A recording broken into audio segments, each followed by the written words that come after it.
Fitzpatrick takes the snap, drops back, lobs it back right corner. Decker! He's got it! Touchdown! Eric Decker scores! And the Jets have won it in overtime!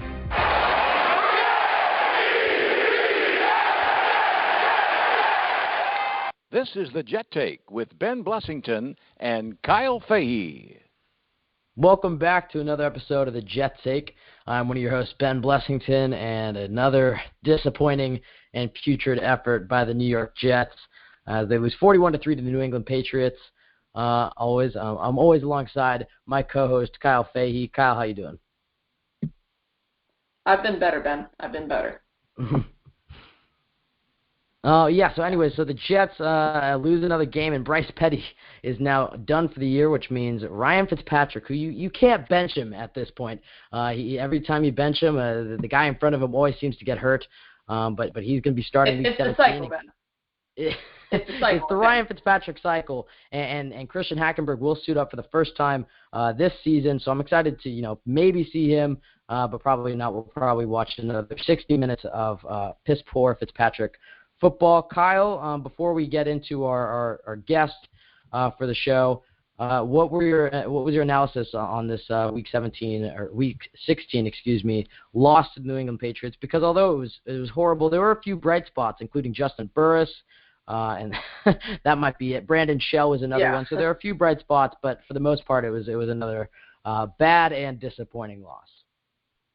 Yeah, I mean, you couldn't have said it any better. Just basically some of the young guys did a really good job going out there and competing against a very good New England Patriots team. You pointed out Justin Burris and Brandon Shell both did fairly well against their respected opponents on whoever they were covering or going against. According to Pro Football Focus, Brandon Shell did not give up a pressure, and I think he hasn't given up a pressure the whole time he's been starting, which is phenomenal for a rookie. Justin Burris, I think he had like 2 straight plays in the red zone where he knocked down balls or, just had amazing coverage where they weren't able to get a touchdown, which is rare for the Patriots offense. The good things there from the young guys.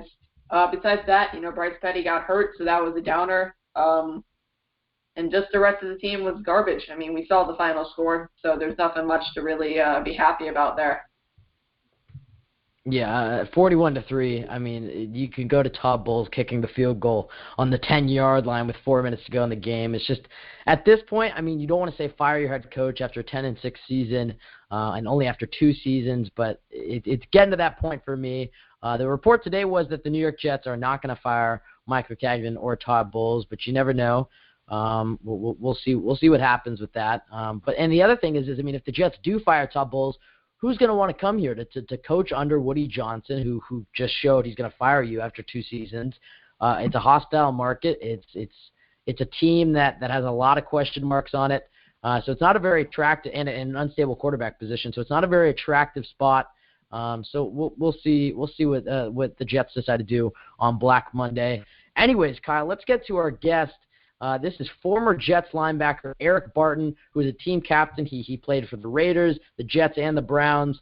And he all-around great guy, and he has a cool story to talk about and a couple other things. So, Eric, how you doing, man? I'm doing well. How are you? Now, we are fantastic. A couple of days ago when we were watching our team get shellacked by 38 points, we weren't doing so hot. But right now, I think we're all just so numb to these losses. We'll see how we're doing. Now, Eric, I want to start with the current Jets just because that's what we opened it up with. But we do want to talk about your playing days and along with some other stuff, some other stuff off the field. Let's start with the current New York Jets. What's your thoughts on this putrid season? Every time it seems like they've just been getting blown out of the water. They're not trying. It has not been a very pretty fun season to watch. So what are your thoughts?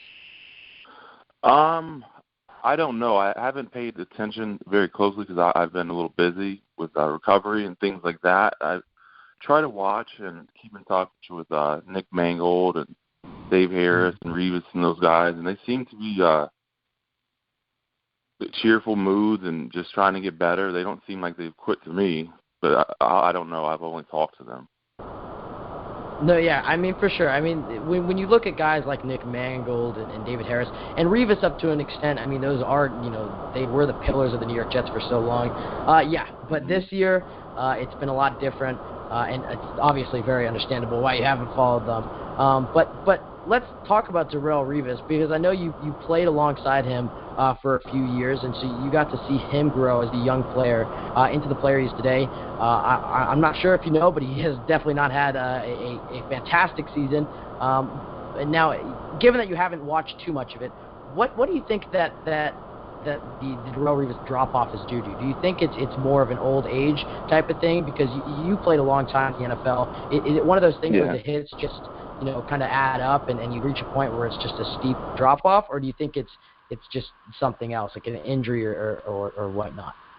Yeah, that's hard to decipher. I mean, it could be anything. It could be if someone is having a rough year or with a decline or in production or whatever the experts say. It could be due to tons of things. Like you said, injury, passion. It could be home life. It could be tons of stuff that's creeped in his life. He's been playing for a long time. He's always, since I've known him, been one of the most competitive people I've ever met in my life. So, if I had to go on the field again, he'd be out there. I know that.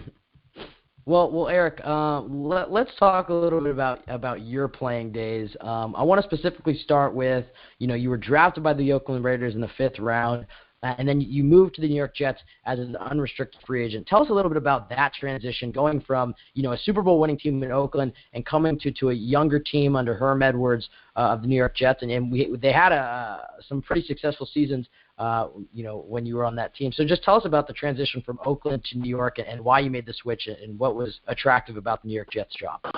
Well, it was attractive to me because when I was leaving Oakland, they had, I think, 5 first-round D linemen on the team, and so I knew we could get after the quarterback. We had Kabad and we had LC, and we signed Justin McCarron, so we had a great chance, man. We played well. I bonded with all these guys, and in particular, what my fondest memories of New York, unfortunately, are with the Sorella family. They have stood by my side through all of this. They own a restaurant in Long Island, and they've been like brothers, and Arlene and Sal are like my godparents in New York, and my brothers are Todd and Dean, and his children are grown up, and they've really, really helped me with the transition of moving from Oakland to there, and they've been there for me since I started playing there. And their sister passed away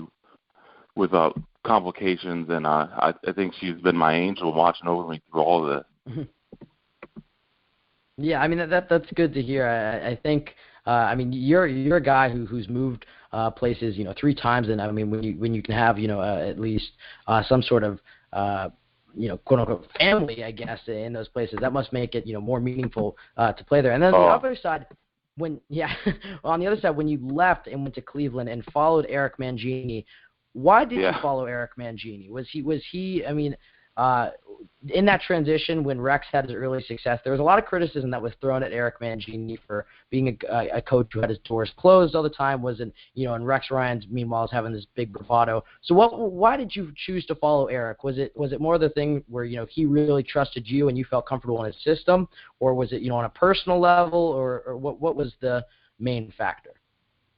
I think everything combined, moving later in my career, I wanted to play for someone that could utilize what skills I had left, and he knew what I could do very well and what I couldn't do very well, and he also taught me how to be a man and how to be responsible and things like that, and he's always been an open-door coach to me. I don't know who the door was closed for, but it wasn't me. Yeah, no, I'm directly quoting out of Rex Ryan's book, and no, I know, and I played for Rex's brother Rob, and they're fantastic coaches, both of them. Yeah, no, Rex and Rob, they've had a rough week so far, and it's funny how time changes perception. Because when Rex first came to New York and they're having all the success, I think a lot of people didn't really think of that moving on from Mangini was that bad, and now you look at it, and a lot of fans wish the Jets had just stuck with Eric Mangini, because you look at all the players he brought in during that time, and it's funny how times change. Yeah. Rex was bragging about it, how he is a more open door, and the last guy believed in. But Rex is Rex, and he was not a player under Eric Mangini, so it's just different perspectives. Yeah, I would imagine they both had open door policies, but they may have been a little bit different doors you're walking into. I guess that's the best way I can say it.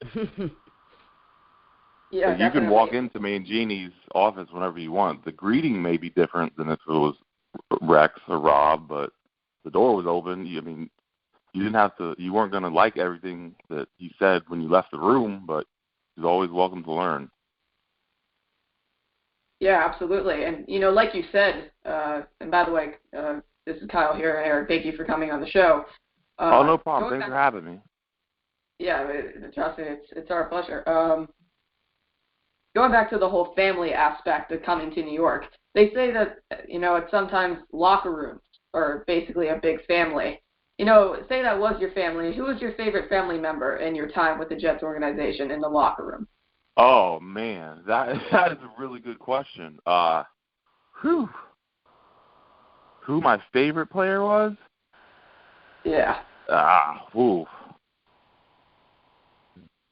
guess that's hard. My favorite teammate ever is probably Kenyon Coleman, just because he's been so instrumental in my life and my faith, and he did my wife and I's wedding, and he's just been with us through everything. We played on.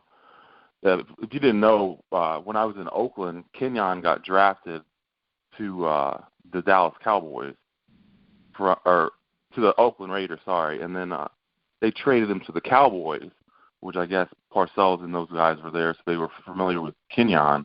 So then when I went to the Jets in free agency, Kenyon went from the Cowboys to the Jets when Mangini got there. So he was familiar with the 3-4 and all that stuff. And then we both left New York and went to Cleveland together. So I think he's the only player I played with that we were on all three teams together.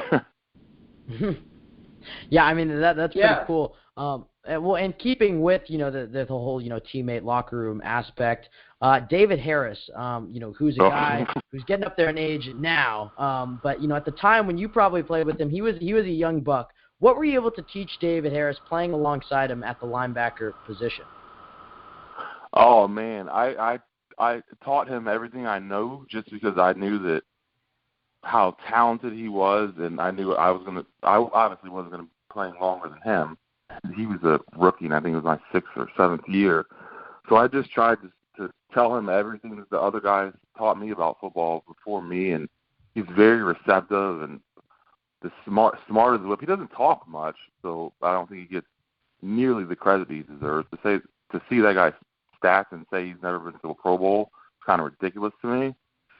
But I watched him from my hospital bed and just admired the progression he's had from a rookie when he could barely line up to lining up the whole team and excelling and going to 2 AFC championships. And it's great to see him and Reeves. It was great to watch that. Because I took pride in the way they played. Yeah, absolutely. I mean, David Harris has definitely developed into one of the best Jets of all time. Arguably the best Jets linebacker of no time. No offense against yourself, but no, I'm paid. You have he's the best. I'm part of it. Yeah, I mean, you obviously did a good job at passing on some information there. Now, you guys had some pretty talented teams and some really Jets legends when you were there. Guys like Wayne Corbett, Eric Coleman, a guy who we had on the show a couple weeks ago, I believe so. Ben. He's another one of those guys. When you asked me my favorite teammate, Eric Coleman is right up there. We met his wife at the same time. We didn't meet her. We were together when he met his wife, and that was years ago. So I've been a part of their life and been able to watch their kids grow up and stuff like that. And he's always been there for me. Yeah, Eric's a very cool guy. As Kyle said, we had him on the show, and he could not be nicer. And both of you, so I mean, it's always funny, sometimes football players get a bad rap, but definitely after the fact, talking to them, all the players we've had on have been nothing but nice, and Eric Coleman is a great example of that. Yeah, he's a great guy. Yeah, no, Eric, moving on to what you're doing now in your retirement, and let's just call it your permanent off season. The 50 for 50. Let's talk about 50 for 50 for a second. Why don't you just tell the listeners a little bit about that? Okay, 50 for 50 program is a program that me and my best friend Scott Hockstead, which is the owner of Legend Socks, came up with, actually, a way to raise money for the liver center that helped save my life through the contacts that I knew in football. So he had a company, and I have some players that obviously people would love to wear their socks, and we could do that and combine it and give money to the hospitals. And I thought I really can't work at this point because of medicine and stuff like that, but I can talk on the phone, and I can try to help start an organization to raise money for liver disease. Then you can go to legendsocks.com and hit the football tab, and you can just order away. And I actually wanted to ask the fans, Jet fans, what Jet they want to see on the socks, and we could try to rally together and get that player to agree to help with the charity. It would be awesome. Kind of like the fans choose who's the next charity supporter. I mean, that's a good idea. I mean, we can put out some polls. There are definitely we can put out some polls for you and definitely help you. Man, that would be, if you guys want to help with that, that would be awesome. Yeah, hey, I can already tell you right now, if you're making women's socks, you got to go Eric Decker. They will sell like hotcakes. I guarantee you that. That's a good. My wife. Well, I don't know how I feel about that. My wife just said, "Good call." She said the women would wear socks. It's funny. Well, Eric, Eric Decker looks exactly like my brother-in-law. I always thought it. I don't know Eric Decker personally, but him and my brother-in-law remind me of each other. Your brother must do quite well for himself. Yeah. Well, so Eric, tell us about how this 50 for 50 program, happened. Because for me, I mean, I remember, when the tail end of your Jets career was probably when I started to become a fan, that 2008 Brett Favre season. And then, you went to Cleveland, and I hadn't heard it. And all of a sudden I saw you on Twitter, and I heard your story. So for Jets fans who have had that experience, who haven't heard from you in a while, how did you get involved in this 50 for 50? And tell us about your experience with your liver transplant and how that whole experience unfolded. Okay, well, as you know, I retired. I had several injuries when I was playing, and the transition from being a player to just not a civilian but a non-player, it was tough on me, and I did everything I could, and just so happened my liver failed, my kidney failed. I didn't have to get a kidney replacement, thank the Lord, but I did have to get a liver replacement, and the 50-50 came up because I just kind of felt like, you know what, if God gets me through this, because, I mean, it was a bleak, I mean, your MELD score is your vitals, which represent how close you are to death, and 40 is the top number, and I was a 40. So I kind of said to myself, and my best friend Scott was by my bedside, what are we going to do if you make it out of this? And I said, I don't know, but I want to do something. I can't just sit around on vacation for the rest of my life. And he just said, why don't you start writing down names of guys that you used to play with? And I did, and it was hard. And I think he kind of tricked me because of all the doctors wanted my mental capacity and stuff to come back, and my cognitive tests and stuff like that. And so people were kind of always having me do tasks, like physical tasks, like breathing tests for my lungs, or mental stuff like reading books and puzzles and things like that. And I started writing the list down, and before I knew it, I was like, man, there's like 15 guys in the Hall of Fame on this list. And Scott's like, what? And my friend is also a Terp. He played lacrosse at Maryland. Him and his brother Craig. And we just came up with the idea, like, hey, you're making socks. What if we put someone's face on this? Because they made me Eric Barton 2.0 socks representing like this is my second chance at life. So Eric Barton, they used to be Eric Barton 50 or whatever, and they made some socks with Eric Barton 2.0, and I kind of, as soon as my feet were, the swelling went down enough, I couldn't wait to put those socks on. It was kind of like a milestone to even be able to put a shoe on, less a sock. And so it just went from there, and we've just been trying to do our best, and God has been blessing us with opportunities like this to spread the word about liver disease and help Cedars-Sinai and honor people from the past that have fallen to liver-related injuries like Tracy Sorella and tons of people that I met during the hospital stay that I'll never forget, and then we helped each other. Just keep the faith and just keep fighting, man. Life is worth it. You just gotta stay to it and pray and do the best you can. Now, Eric, that's such an inspirational, story. What was the biggest thing you took away from the whole experience? You mentioned, the Eric Barton 2.0, and I think that's such a good metaphor. Putting on the socks, that's the second chance at life. What was the biggest thing you took away from the experience and you're applying to your, quote unquote, second chance at life? Man, I hate to get super religious, and I know how everyone has their own religion and whatever, but you know what? My relationship with Jesus Christ is stronger than ever, and my relationships with my wife, my family, my friends is stronger than ever, and just my appreciation for, God has given me everything a man could want in life, everything. I have a beautiful wife. I've got to play a sport I loved for my entire life, and it all went away, and I kept my faith, and it all came right back when I thought it all was gone. Breath was gone. Everything was gone, and God brought everything back, and he brought it back tenfold. And for that, I can never, ever, ever say enough about what Jesus did for my life. Yeah, Hello? Absolutely.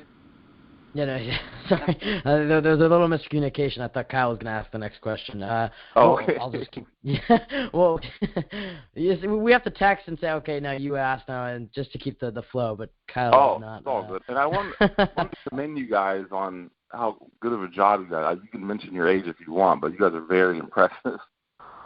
Thank you. Well, I always feel, when we have guys on the show, should we tell them beforehand? And we normally do, just because it's like, when we first started out, and we tell people, I think that would scare them away. And then we're like, well, we're two 16-year-olds. And then we started to get more players. And then you get, more connections. And anyway, you guys are going to end up, well, not end up, you guys could follow in Craig Sager's footsteps. Yeah, another inspirational guy as well. Kyle and I both would love to go into some sort of football related, whether that's in the front office or the player side as an agent or even in the broadcasting world. It's fun. If you wanna get into being a sports agent, you should call Abraham Elam. He's another teammate of mine that started his own sports agency. And he's doing a good job with that. So you might want to get him on the show. we got to start building our connections. And, I remember Abe. Yeah. Anyways, so, Eric, let's talk a little bit more about your playing days. Now, you were named a team captain. What's that like being a team captain for a football team? Not just the New York Jets, but having that responsibility of leading a team. It was a great honor for me. Just to know that enough people on that organization trust you to be an example of what they're looking for in a player. That, to me, is the highest honor you can really get from a team. Pro Bowls are great. Super Bowl, obviously, the Super Bowl championship is the pinnacle of being a team captain. And I wasn't always the hardest working player ever, and I'm sure guys will tell you plenty of jokes about that, but yeah. Sorry about that. I forgot the question. I got so carried away. We're talking about being a team captain. Oh yeah. So it's a tremendous honor, and I get like things like David Harris, like seeing I was a part of the maturity of his career, or I could just be there for my teammates if they had a trouble at home or whatever it may be, that they trusted me enough to come to me for advice was awesome. Yeah, I mean, getting to speak to you even in these brief, 20 minutes or so. I mean, I can tell that you were up to the task, even if you say you didn't work that hard. To be an NFL linebacker and have the success you did, and play in the league as long as you did, I bet you had a pretpretty good work ethic, or at least more so than you. Oh, it was good. I guess I'm comparing it to some guys that I could never. I mean, I could try to work as hard as, but. Like Anthony Dorsett, the way he took care of his body and the way he works was real. I mean, him and like Alan Faneca, guys like that. I was just like, I'm doing as best as I can, but I could never really work that hard. That looks like a different beast to me. Well. So Eric, when you were a player and you played for the Jets, the owner, and I don't know how much interaction you had with Woody Johnson. I mean, he's a guy who's come under some fire recently from Jets fans for a myriad of different issues. But what was your, in your, I don't know how many interactions you have with Woody Johnson, but certainly when you had to sign with the team, I'm assuming you met him in different, circumstances like that. What was your impression of Woody Johnson and how he performed as an owner? What do you think are, what he did well, and what do you think he can work on? Because I'm sure Jets fans have a lot of pros and cons to write about. Oh, yeah. I'll let the Jets fans come up with their own opinion. What I know of him is he's a very smart man, and he's very polite and friendly. He didn't come off to me as a Al Davis. Al Davis was different. I couldn't really compare the two. Al Davis was very talk to you about a play that you made when you were a sophomore in college, and if the Chargers line up in this formation, remember you got beat 3 years ago against this place. And I'm like, well, how does this owner remember this? And he's not the youngest man in the world. So it's just different. I don't know the business aspect of it. I just know personally, like my relationship with Al and my relationship with Woody was a little bit different. Yeah, I mean, for sure. I mean, when you look as Jets fans, when we look at Woody Johnson, I mean, when the Jets are doing well, we applaud Woody, and when the Jets aren't doing so well, I feel like we tend to boo Woody quite a bit. But I've always been curious to get some players' perspectives on him, because I'm sure players in the locker room right now, and even when you played, have very strong opinions, whether good or bad, towards Woody. Now, Eric, continuing. Let's talk about the current Jets, and I know you said I mean, obviously you've been busy keeping up with your health and stuff, but from what you've seen, I don't know how much you watched the last 2 years, but Todd Bowles, who's been the head coach for 2 years now, his first year they go 10-6, and this year they have not done so well. His clock management has been bad. His attitude on the sidelines does not look good. There's a lot of other things that factor into this equation, but from a player's perspective, do you think Todd Bowles should be fired after 2 years? Going 10-6 and overachieving, this year severely underachieving. What are your thoughts? My personal opinion is that's a bit of a fast move to fire someone in 2 years. I mean, were they in the playoffs 2 years ago? No, unfortunately, 10-6, and then just barely missed the playoffs. Okay, yeah. I mean, and if you look what he's working with, I don't really know what you would expect of the team. And not saying they don't have good players, but who knows? Well, yeah, and a guy you played for, and we talked about earlier, and a guy you played for, Eric Mangini. I mean, you look at his tenure with the Jets, which a lot of Jets fans, look back and say was way too short. They go 10-6, then 4-12, and then 9-7. So, I mean, for me, my stance on Todd Bowles is it's frustrating to watch him, make, crucial mistakes, like punting when you're down, 14 with 8 minutes to go on 4th and 1, stuff, just stupid stuff like that. But then it's like, at the same time, I still have some sort of faith in Todd Bowles, and you never know, maybe he can turn it around next year. And Eric, hopefully he does. Yeah, I mean, we better hope so, because these shows are getting a little dry when we keep losing by 30 plus points. Well, just be patient and know that coaches are just like players. They have to learn too. I mean, it's not like he's been a head coach for 20 years or something. He's making mistakes. This is his first head coaching job, if I'm correct. Yeah, no, this is his first head coaching job. So I mean, it's a learning. Well, he was the interim head coach for the. He was the interim Dolphins. for the Dolphins. Yeah. Okay. So he has some minor head coaching experience.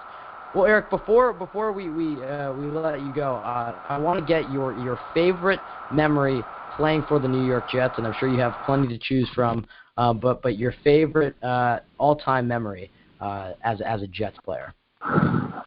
My favorite all-time memory was probably, it wasn't anything great on my part, but the way the team we played in San Diego in the championship or in a playoff game, and I made a bonehead mistake. I got a roughing the passer penalty probably right before overtime, which kept the clock in play, and they came back and scored and went to overtime. And at this point, everyone was knocking Chad Pennington. He doesn't have an arm. He's this. Blah blah blah blah. And then next thing I know, I'm praying on the sidelines. I look up, and then Pennington throws this dart to I think it was LC or someone right down the seam, and they caught it. We scored. We kicked the field goal and won, and it was just like the whole team had my back. Like, it was like I've never seen them play like that with such like command, and like we were not going to lose that game, even though I made that mistake. My team was not going to lose that game. Yeah, what was that like, in the moments after, having that, the penalty and when we first started to talk to you about coming on the show, and we were just, looking up some research, I think, we were seeing, I stumbled upon that, and obviously I was I think 5 or something when that play happened, so I don't remember it, but I was like, oh, he got lucky there. What are you feeling on the sideline when, because you're not the first person to ever, make a mistake like that. You can go to the Jets last year having the Jets could have made the playoffs. Kenbrell Tompkins, who's a receiver for us, just catches. Ben, why'd you even do this to me? Why you got to bring this up? I mean, I'm just saying there are a lot of guys who've been, if the Jets were to lose that game, you certainly would not have been the only reason. But what are you feeling on the sideline? And you mentioned how the team, really backs you up. Are there some guys who are not as friendly towards you? Because the next week, so a couple weeks ago when we had Eric Coleman on the show, he was telling us, the next week in 2004 when you guys played the Steelers and Doug Bryan missed that field goal, a lot of that team was not as friendly as it seems like as they were towards you. So what was your feeling? Did the team back you when they did know it was going to go well, or was it one of those things where as soon as the Jets won the game, then they're like, okay, Eric? No, they had my back as soon as it happened. They could tell I was down, and every player that was on the team was like, hey, keep your head up. We need you. We're going to win this game. And so afterwards, it was kind of a joke. Like Herm Edwards made me a shirt. It had like San Diego Chargers versus New York Jets, Great Escape by number 50, and he signed it. It was kind of a joke, but it was also a great learning tool that coach used of like how one stupid mistake can cost your whole team its dreams and everything you've worked for. And I'll never forget that. Well, Eric, good stuff, man. We're very happy to have you on the show. Really quickly, how can people help out your 50 for 50 foundation? We'll make sure to keep tweeting out the link and how to buy the socks, but what's the website where people can go to and buy the socks and stuff? LegendsSocks.com. And you go to the football tab and go there, and it'll have a mission statement, and it'll have the socks that you can choose from. And also, I need your guys' help recruiting guys to help with this charity and program. So get some lists of some guys' names, and we'll start bugging them. We will make sure to put out some polls and get some Jets fans' opinions. And listeners, you can follow Eric Barton at Eric Barton 50. Let's get him verified on Twitter. I don't know how Twitter has not verified you. Yeah. That is very disappointing, Eric. I don't even know what that means. It's when the people get the blue check to confirm that they are who they say they are, so people can't just make like a fake, Eric Barton account. So we got to make sure Twitter verifies you. But everybody, please go follow Eric Barton on Twitter. Yeah, thank you. And if there's a person out there that has a fake Eric Barton 50 handle, they probably could do better than that. Eric, thank you so much, man, for coming on. We really appreciate thank you. And stay healthy, man. I will. I'll try. Thank you. God bless. And anytime, you guys, just give me a call. Will do. Thank you, man. Thank you for being on. Right. Okay, bye-bye. Bye. That was Eric Barton. Good stuff as always there. Kyle, you were cutting me off there at some point. Our chemistry's a little off. Last week I felt like we were much better. What happens when you don't answer FaceTime calls, Ben? That's what happens. Kyle, when I called you 3 times. We're not getting into it. Anyways, That was Eric Barton, and obviously a very inspirational story. He was one of the first, Jets players I remember, memorizing their name. And just to see the photos when I look them up, and it brings back so many memories when when the Jets went down and beat the Patriots in Gillette with Brett Favre and their Week 1 game against the Dolphins.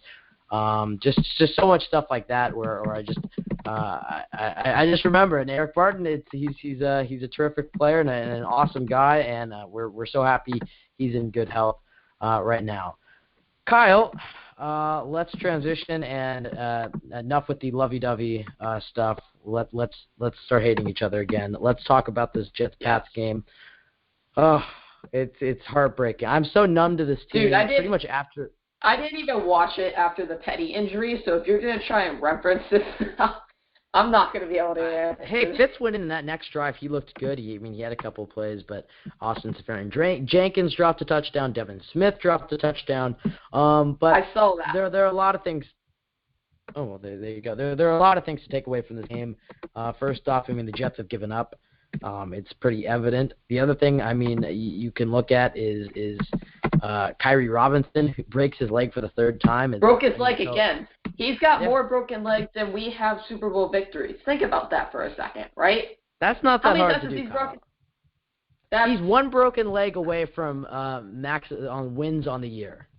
Let's put it that way. He has 3 right now. The Jets are at 4 wins. If Kyrie breaks his leg again, he will match the Jets' wins on the year. But yeah, you could take away. Hopefully he can get better because I was really interested in seeing him. We'll see if he returns next year or if the Jets decide to cut him. But when he did go in, besides the one fumble, he runs like Chris Ivory. He's a very violent runner, and he's a guy. He's Chris Ivory 2.0. That's why the Saints let Chris Ivory go. Yes, for sure. And then the other thing you could take away, besides the Jets giving up and him, is the Jets do have some young bright spots. I don't want to put all the eggs in some baskets because next year the Jets return and some of these guys won't be playing as well.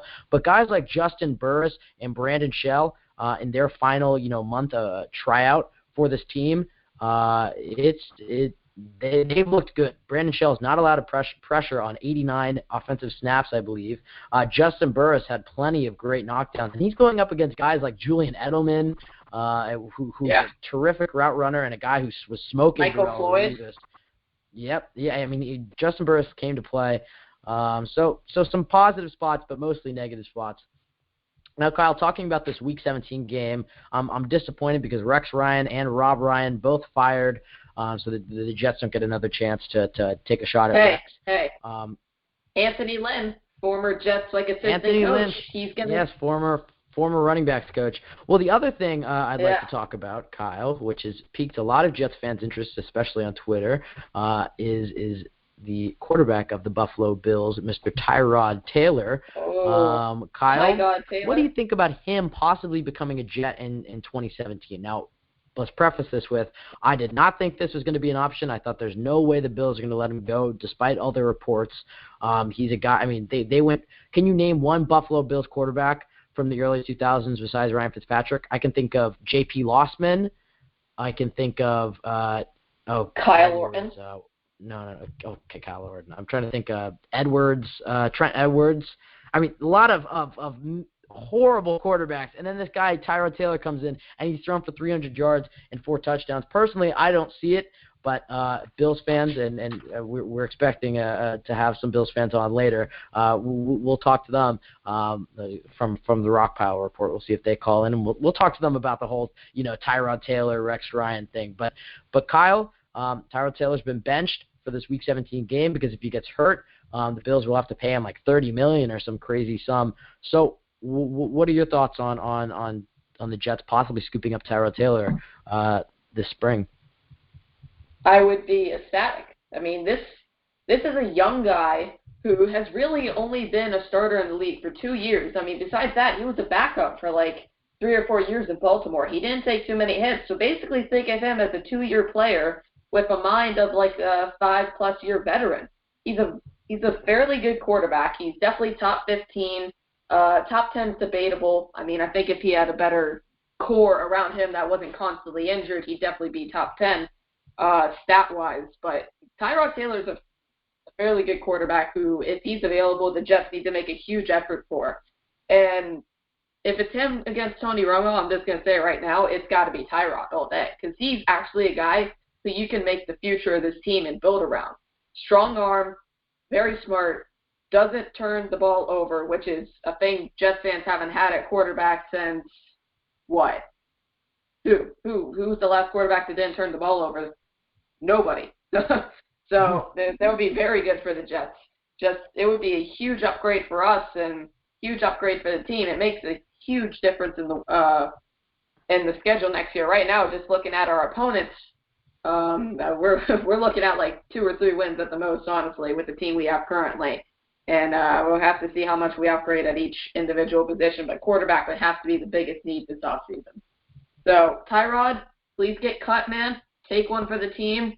Come over to the good side of New York, the one that isn't constantly snowed in. All right, come to the one that has like very nice pizzerias and, you know, wonderful individuals on Twitter who are not constantly drunk and like jumping off of cars and breaking their legs and stuff. Come to us, Tyrod. Come to us.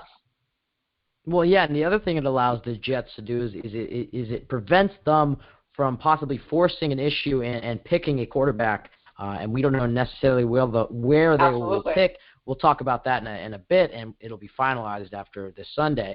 But it prevents them, if the Jets do get Tyrod Taylor, they can go into next season with Tyrod, Christian Hackenberg, and probably Bryce Petty, and Petty is the number 2. And then with that, you know, that 6th, 5th, 4th, 3rd pick, whatever it ends up being, or higher, unfortunately, they can use that to draft, you know, maybe Tease Tabor, Leonard Fournette, Dalvin Cook, you know, a real playmaker, and then address the offensive line later. So the addition of Tyrod Taylor could allow them to go different ways in the draft and free agency, and you know, avert them from drafting another project QB in the draft. But, you know, maybe that's hopefully that's the way the Jets go, and hopefully the Bills, hopefully E.J. Manuel just lights us up this week, and then the Bills get some confidence. That would be great. That'd be great. That would be fantastic. He's fighting for a contract. This is his last contract game. He's a free agent next year, so he's going out there to perform. Don't think the Bills are just going to lay down. E.J. Manuel is going to go out there and try. Yeah, I think they're just going to run their false start offense with him, just all the way down the field. Yeah. Get them all the way down, and then QB sneak it on 4th and 1. Just keep getting the Jets off sides. I think that's what E.J. Manuel does well. Hey, it worked last year. Terrific. Yeah, it worked last year. So let's see if they can duplicate that. All right. Well, Kyle, let's get to the phone lines. We're going to open it up with the biggest Notre Dame fan in the entire world. Oh. Yes. Let's talk to the man. If his computer would work. Free hugs for everybody. Long Beach Joe. Don't do that. Whoa! Wait, hold on. I was almost off my game. You almost got me. Where is the theme song at? Where is this at? Come on, Mr. Long Beach Joe, and Notre Dame. Hey, it's okay. They suck this year. They suck.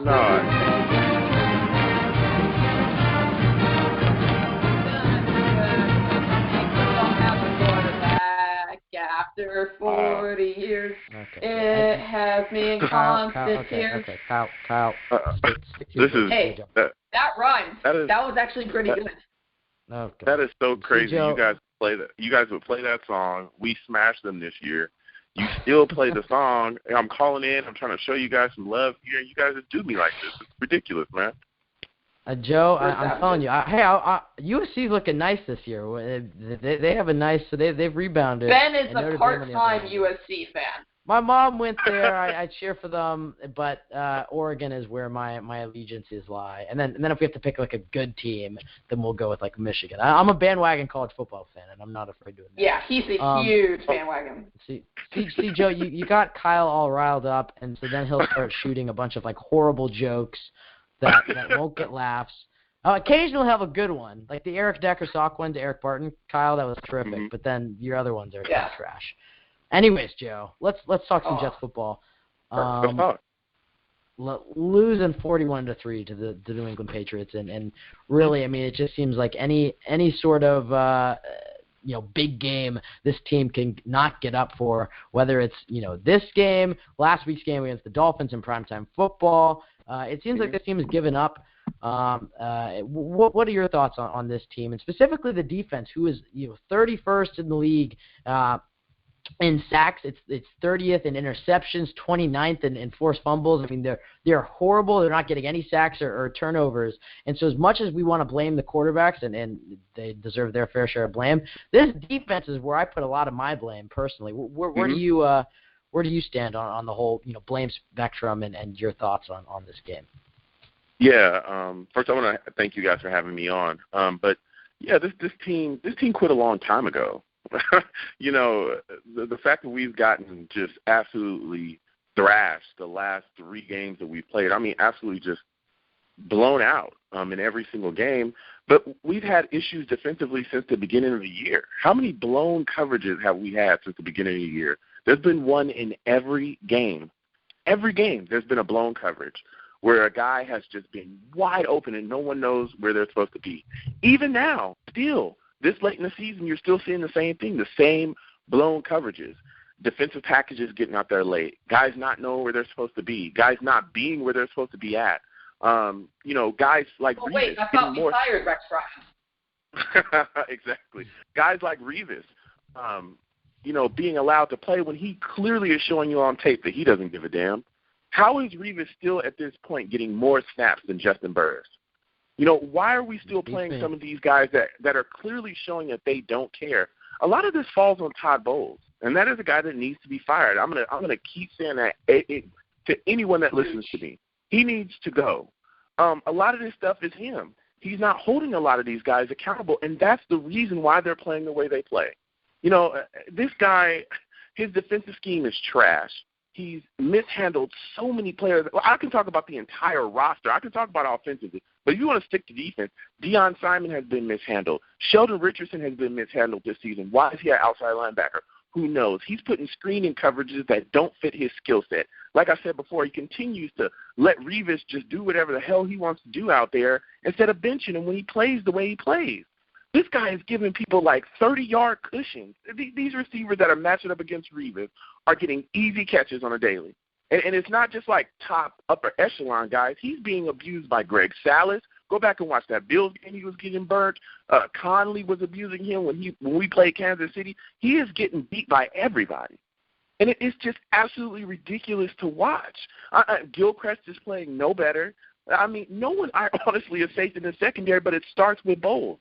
This guy has been horrendous the entire year. He mismanages the game as well, doesn't know how to God, if you watch that game, the fact that he called a timeout before the half to stop the clock, and the Pats are up already. You can clearly see that we're done, okay? Just take it into the half, come back out, and try to put together whatever you're trying to put together after the half. Calls the timeout like an idiot and Belichick just absolutely punished him for it. Scored a touchdown right in his face. Oh, you want to stop the clock on me? Are you serious? And just laid waste to him. But he's done that before, though, against the Steelers.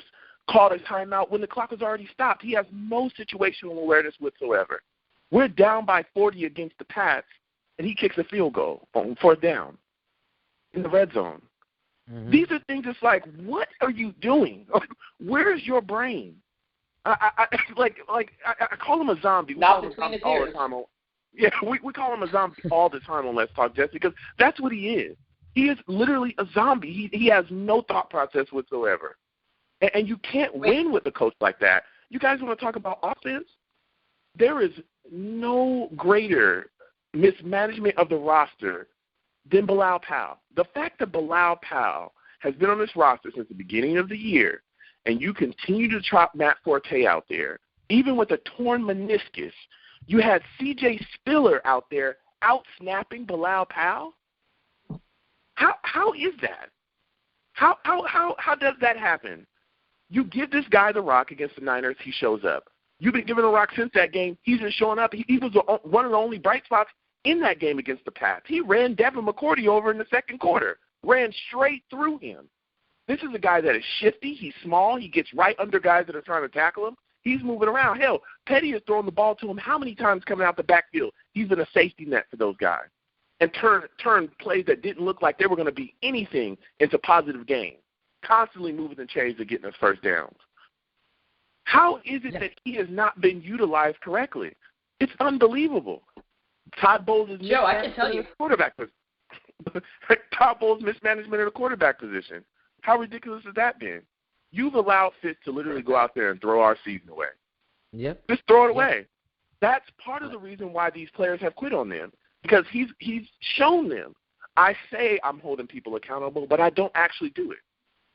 How would it feel if you were? How do you think you would feel if you were playing defense and you watched this guy Fitz get tried out there after throwing 6 interceptions against Kansas City, and he's allowed to start again, and you watch him go out there and exactly. You actually watch him go out there and throw interception after interception after interception, and you know it doesn't matter. You know he won't be benched. Hell, he threw 2 against the Pats and was laughing on the field. Most of these guys are giving up because they know they don't have to play. They don't have to because he'll keep letting you start. That's the problem. Most of the problem falls on Todd Bowles. Yeah, I mean, for sure. There's a lot you said there to digest, and hold on, Kyle. Let's start with the defense. I'm not. I have a point to make then before it's irrelevant. Fine, Kyle. You've been riled up, and now I have to let him go. So yes. Kyle, you can cut in here now. Yes, I'm angry. Okay, I've had too much sugar today. Kyle, keep burning daylight. Yeah, the three players you mentioned, Joe, Darrelle Revis, Matt Forte, and Ryan Fitzpatrick. Can you tell me the 3 things about them that you think the team would worry about if they're not being used? That the team would worry about if they're not being used? Well, let's just say the upper part of the team would worry about. You mean upper management? Yeah, to say the least. Very vague question. Okay. Yeah, exactly. If you're trying to hint at the fact that those guys have been paid because we paid Fitz, Revis is making a ton of money, and we just got Forte, see, that type of thinking is exactly why we are where we are. Because any other franchise, any other winning franchise in the entire NFL that is consistently, on the road to the playoffs, consistently in the fight, they don't give a damn how much money you make. I don't care if we paid you $15 million because of what you did last year. If you are not playing well this year, I will put you on the bench. That's what happens on other teams. You should be the coach of this team. You got me fired up right now. No, it's mind-boggling because I've had people, I'm on Twitter every week. I'll talk about my handle later, but people come at me with that too. Well, we're paying Revis a whole bunch of money, and I'm going to pay for a plug-in. Yeah. Joe, is that a plug-in for your plug-in? Wow. Yeah. We'll talk about that later, man. You just changed the game a little. I mean, people are coming at me and they're saying, well, we paid Fitz, we paid Revis, and, we just re-signed Muhammad, and we gave these guys all that money. You got to put – I don't give a damn how much money we gave you. If you are out there playing like trash, get out of here. Sit them down for other guys that are willing to give their hearts and souls out there and play hard. Why is that happening? Because all you're doing is showing the younger guys that you're trying to, mature and grow that, hey, once I pay you, you can loaf. It don't matter. I'll keep you here. I'll let you keep playing too. That sets a terrible culture. You play to win the game. You don't play to just play it. That sets a terrible precedent for your team. Sets a terrible precedent. Sets a terrible culture here. You can't win with that culture.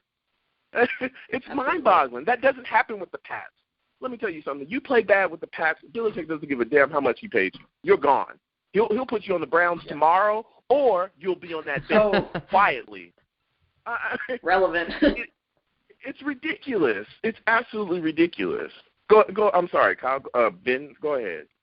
Yeah, well, I mean, you're spitting absolute fire, so I don't want to slow you down. But let's start with. I mean, Todd Bowles. To clarify real quick. Oh my God, Kyle. Just to clarify real quick. I left them with my decency at home. To clarify real quick, I was just trying to say that maybe those were marching orders from Woody Johnson. I wasn't trying to say that's why we should be playing them. I was just trying to hint. I poorly delivered that. Mm-hmm. So I'm just clarifying. I don't agree with playing them, but I think that's from the top. That's why they're playing. Okay, Joe, let's bring this back to Todd Bowles. He was brought in here because, one, we thought he was a great defensive coach, and two, he came from the Bill Parcells coaching tree. We thought he was going to preach accountability. He was going to have a no-nonsense type attitude, and we're not really seeing that. The only thing we're seeing is when he's on the sidelines, he's not smiling like Rex. Just because he's frowning doesn't mean he's any more accountable and is more stern and holds these guys in line, because although he is stern, it doesn't seem like he's holding these guys in line. Sheldon Richardson was not punished at all for his video, and even if he said, F this guy and not F this game, he didn't need to be punished for a Snapchat video, Ben. Just when he's using terms that he used you've sent me worse Snapchats. You sent me worse Snapchats. When he's going out of his way to criticize Brandon Marshall, if he is not benched for this game, at least in the first quarter, I mean, just stuff like this. I mean, so we've heard nothing from Todd Bowles as it goes to Sheldon Richardson just throwing absolute shade on Brandon Marshall. But let's talk about his Brandon defense. Deserves it. I mean, come on, Ben. Kyle. You know what he's directly talking. He's not talking about Brandon as a player. Let me talk, Kyle. I let you talk, buddy. You're all riled up. You got your confidence going. You got your friend Joe on the line. Just let me talk for a bit, buddy. Okay. There we go. I do get laughs. We're gonna let me talk. I do get laughs. Let's talk about his defense, Joe. I mean, as I said earlier, I mean, they're horrible. They get no sacks. Besides week one, we haven't seen a multi-sack game, I don't believe, in forever. We see no turnovers. So his defense is trash, and we can put all the blame on this secondary, and it's very well deserved, especially towards the big money guys like Screen, Revis, and Gilchrist. But this front seven is doing nothing. They're middle of the pack against the run as well. I mean, his whole scheme is horrible. And so the only thing that is keeping him from getting fired is the fact that nobody wants to fire a second-year coach because they feel like it's going to be unattractive. But and that is a great question. Is why are you everybody's saying give him time. But Joe, can you name one thing that Todd Bowles brings to this team? One positive thing that he brings, not a con of taking him away, but a pro of having him. Zero. He doesn't bring anything, and that's going to be part of my point to your question is that, and I hear that too. I've heard, I don't know who came up with the, if you keep firing coaches, or if you fire a coach in the second year, then the Jets are going to be the Browns. I keep hearing that. People keep coming at me with that, and I'm going to destroy that logic here. Here's the thing. The Browns are the Browns because they fire coaches that are solid coaches that sometimes overachieve with this terrible talent that they give them. They give them crap, and then they say, hey, go win a Super Bowl. If you don't win a Super Bowl, you're gone because it's Wednesday. That's why we're firing you. We're firing you because it's Wednesday night, so you're out of here. Well, see, this is the exact opposite with Todd Bowles, though, because when he first came here, he was actually given an upgraded offense. His entire secondary was bought. I mean, they spent a crazy amount of money to actually just bring players to this team so that he could immediately win. That's factual. He's been given a better offense, and my co-host Tyson Rouse talks about it all the time, is that, dude, this might be the best offense the Jets have ever had. I mean, we broke franchise records last year, which isn't saying much NFL-wide, but for the New York Jets, for them to put up the numbers that they did last year, smashed franchise records. So that backs up the fact of, hey, this may be the best offense the Jets have ever had as our franchise as a whole. So how is it that you can mismanage, just make monumental bad decisions, mismanaging this team, and still be here for a third year? What exactly have we seen in these 2 years that would be a positive for you coming back? You can't manage the players. You can't manage a game. You have no control over the locker room. What the hell are you here for? There were guys, we could take it back to the offseason when guys were literally campaigning for Ryan Fitzpatrick in the locker room. They were taking pictures with him in the locker room, putting them on Instagram. You had Brandon Marshall out there doing whatever. You had guys publicly coming out, Decker, Mangold, Marshall, coming out and talking about how the team needs him back. They want him back. Hell, even Revis said something about it. This was all the while we were in negotiations with the guy. Do you think that happens with the Patriots? No. They don't. No, you don't say anything in that locker room. You say zero. If there's a player that is not there, then they're not there. Belichick has absolute control of that locker room, and if you say something, give me your playbook, you're out of here. This guy literally, he couldn't shut them up. He could not shut them up. And now this year we come in and we're seeing the same thing, the infighting, the different things. There is no bigger sign that shows you that a lot of these players do not respect him. Go watch that Colts game when there's a bunch of blown coverages in that game too, and their tight end just went off on him. They're on the sidelines, and Todd Bowles has some of the defensive players around him, and he's ripping them for blowing coverages. The only guy that was even looking at him remotely was Leonard Williams. The rest of those guys either had their backs to him, they were looking around, or they weren't looking at him at all, weren't even paying attention to him. Does that happen with the Steelers?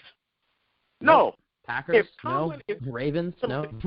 No, you make a mistake and you coming off the field, there's guys that, and you can ask those players. I've seen interviews of those guys. They're trying to avoid him. They run around. They try to run to the other side of the bench. He gives them the finger, come on over here. And he rips them to shreds, and they don't look anywhere else except at him because that's a sign of respect. So, this is what I'm talking about. This guy has no business being a head coach here. He doesn't. He doesn't have it. All the accolades that people are talking about, like you said earlier, Ben, defensive coordinator and all. Look, he had all those accolades as defensive coordinator. Being a head coach is a whole nother thing. A whole nother thing. And we're seeing that. He does not have it. For sure. So Joe, who would you be interested in bringing in? Because personally, I mean, there's a list.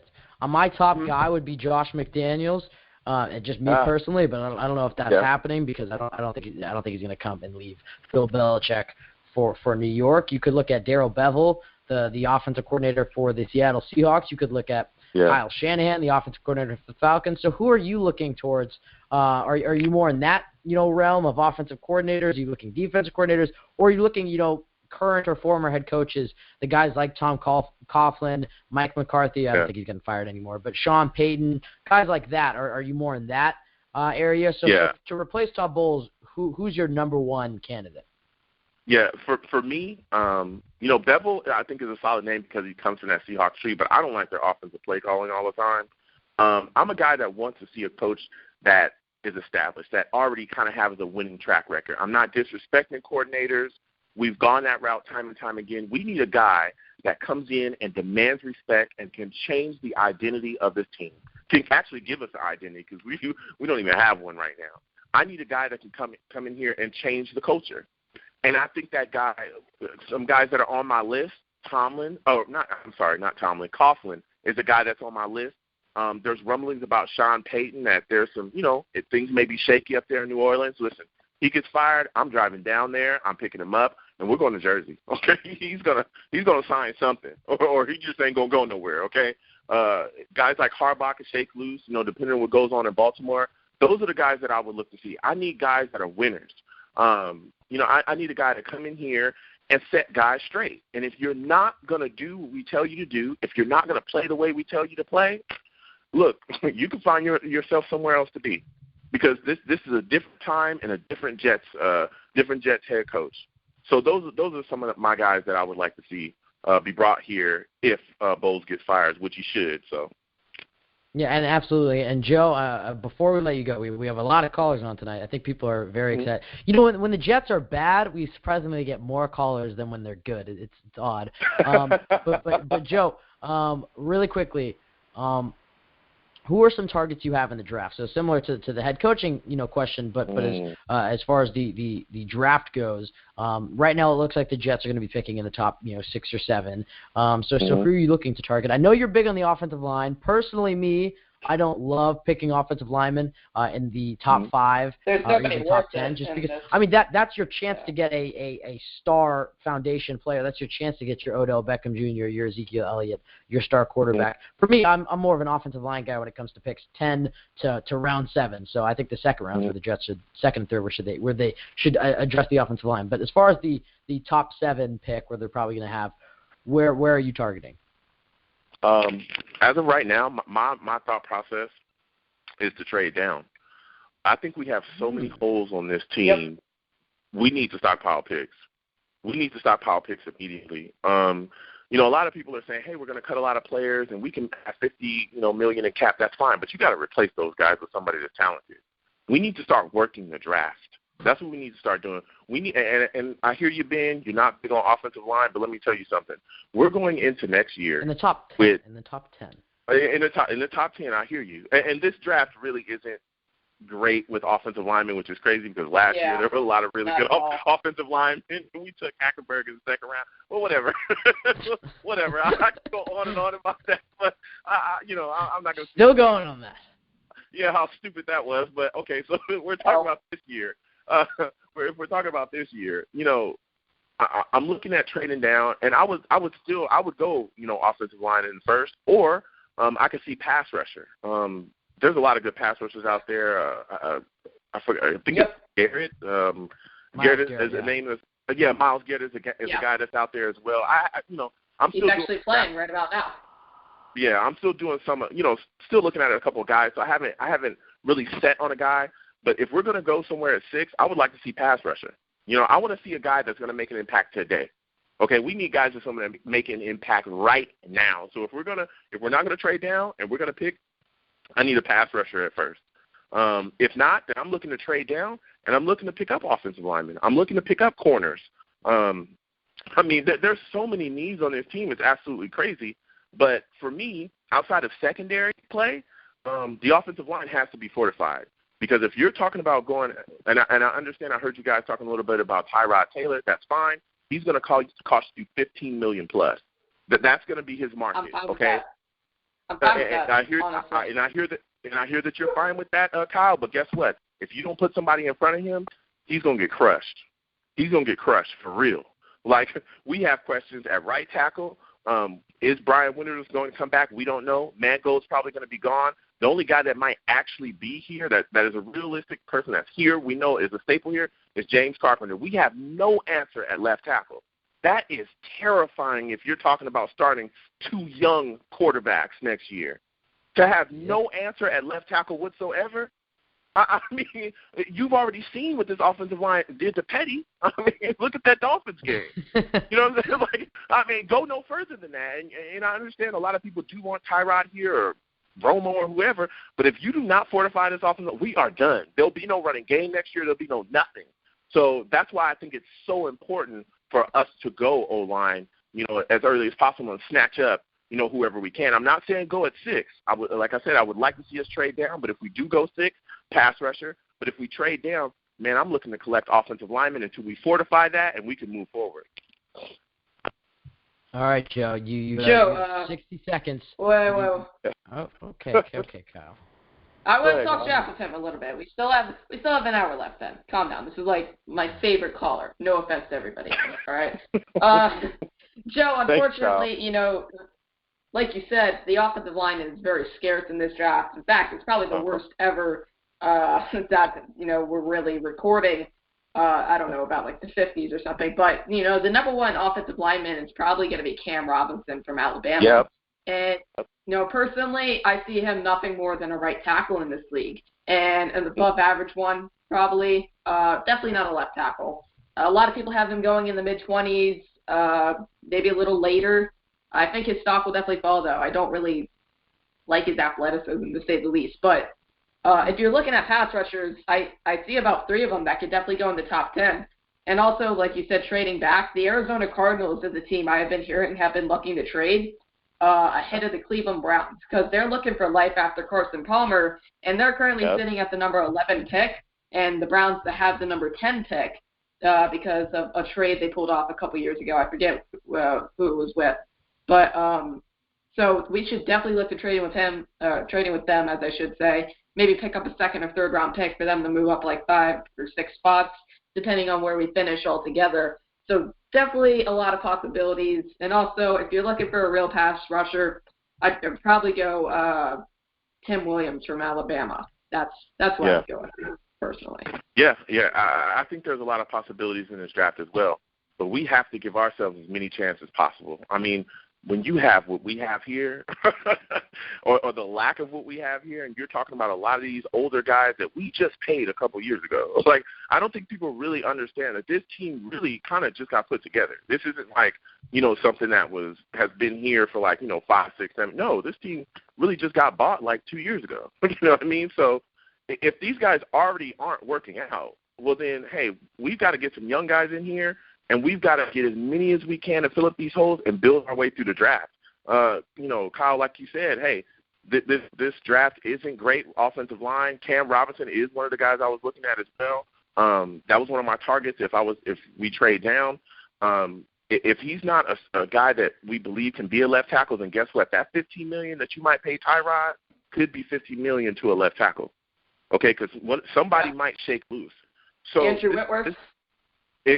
I'm just saying I was going to wait until we get to the offseason. I'm not trying to throw no names out there because I really want to see, what's going to happen.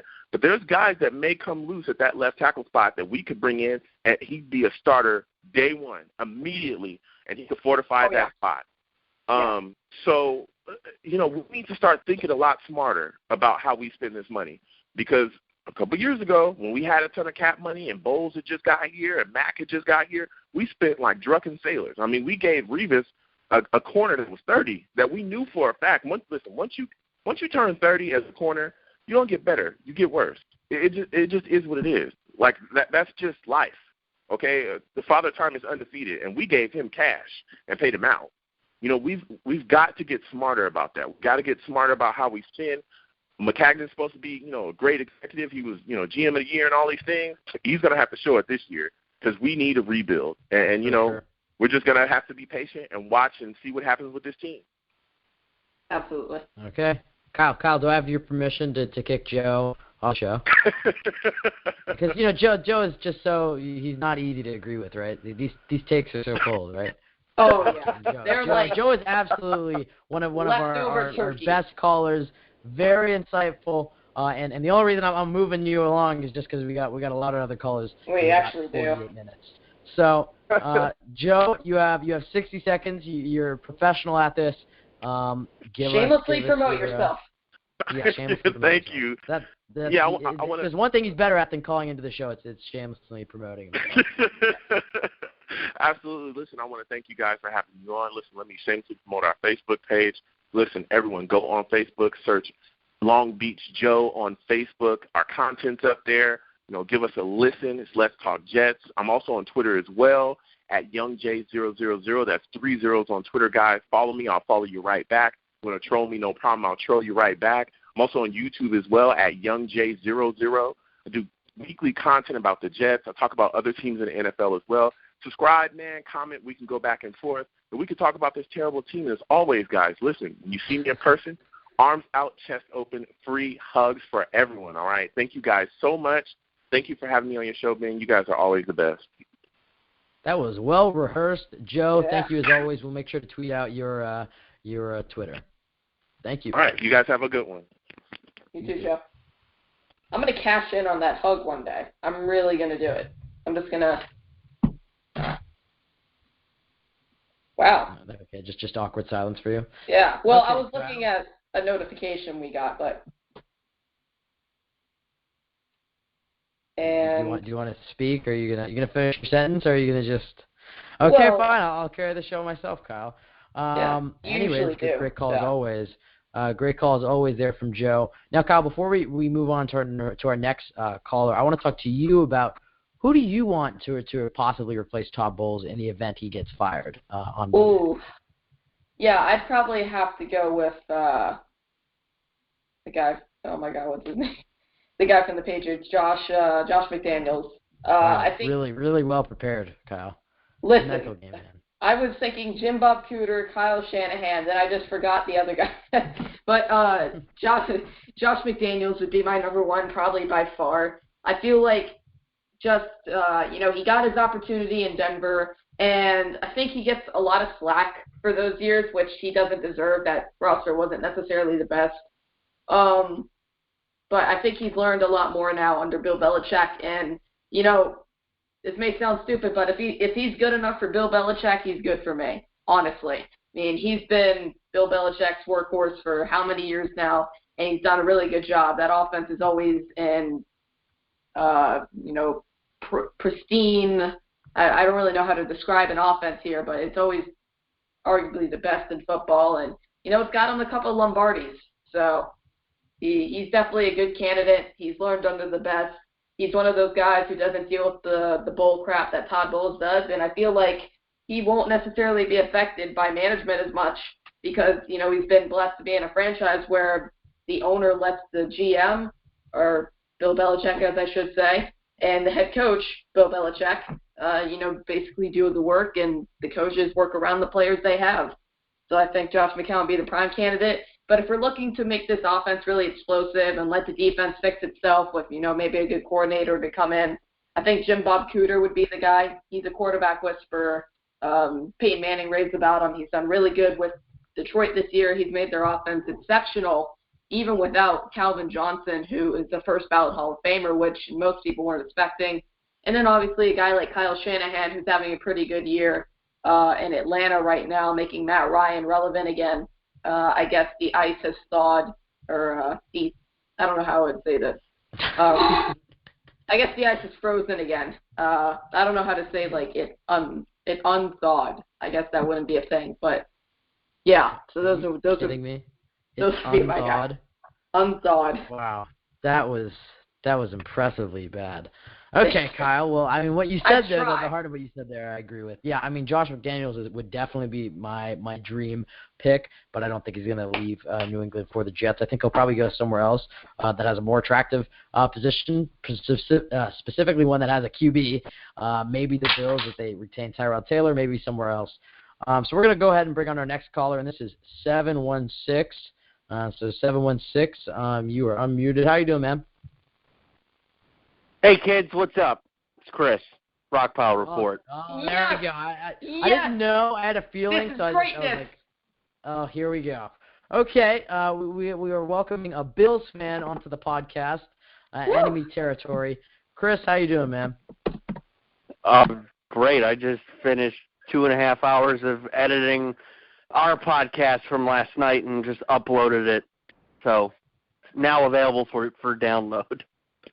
Shameless promotion, 30 seconds into the time on the show. Well, Chris, yep. it is Jets Bills week, and even though both teams are out of the playoffs, personally, I'll be cheering for the Bills probably just so we can get the Jets a higher draft pick. But what are you looking forward to seeing this weekend? I mean, Rex and Rob are both out of Buffalo, so you're going to see your new head coach, Anthony Lynn, who I personally think would be a great hire for you guys. And E.J. Manuel is going to be your starting quarterback, which is really strange to say. So what are you looking forward to seeing on Sunday? The thing that I'm looking forward to the most is how many times E.J. Manuel can draw you guys off sides. That's probably going to be the highlight of the game. We already made that joke. We said that that's going to be the highlight of the game. Yeah, they're just going to draw us offside to every play and then get down to the 4th and goal and run his QB sneak. I think that's his play of the game. I mean, I'd love to not win the game, but I don't really feel that you guys have a good shot at winning. But I mean, what's your draft position? With a loss, you might be able to get third. Is that right? Yes. I'm not necessarily sure about the tiebreakers, but if some teams win and we lose, we could maybe get third. I think if the Bills lose, we might be able to get 9. Ooh, well, that's not too bad. You can sneak in top 10. They can get a quarterback with that. We need to beat them. Yeah, well, so Chris, definitely the biggest thing for you guys this week, besides the Rex Ryan firing, which was undoubtedly probably number one in the headlines, is the Tyrod Taylor situation.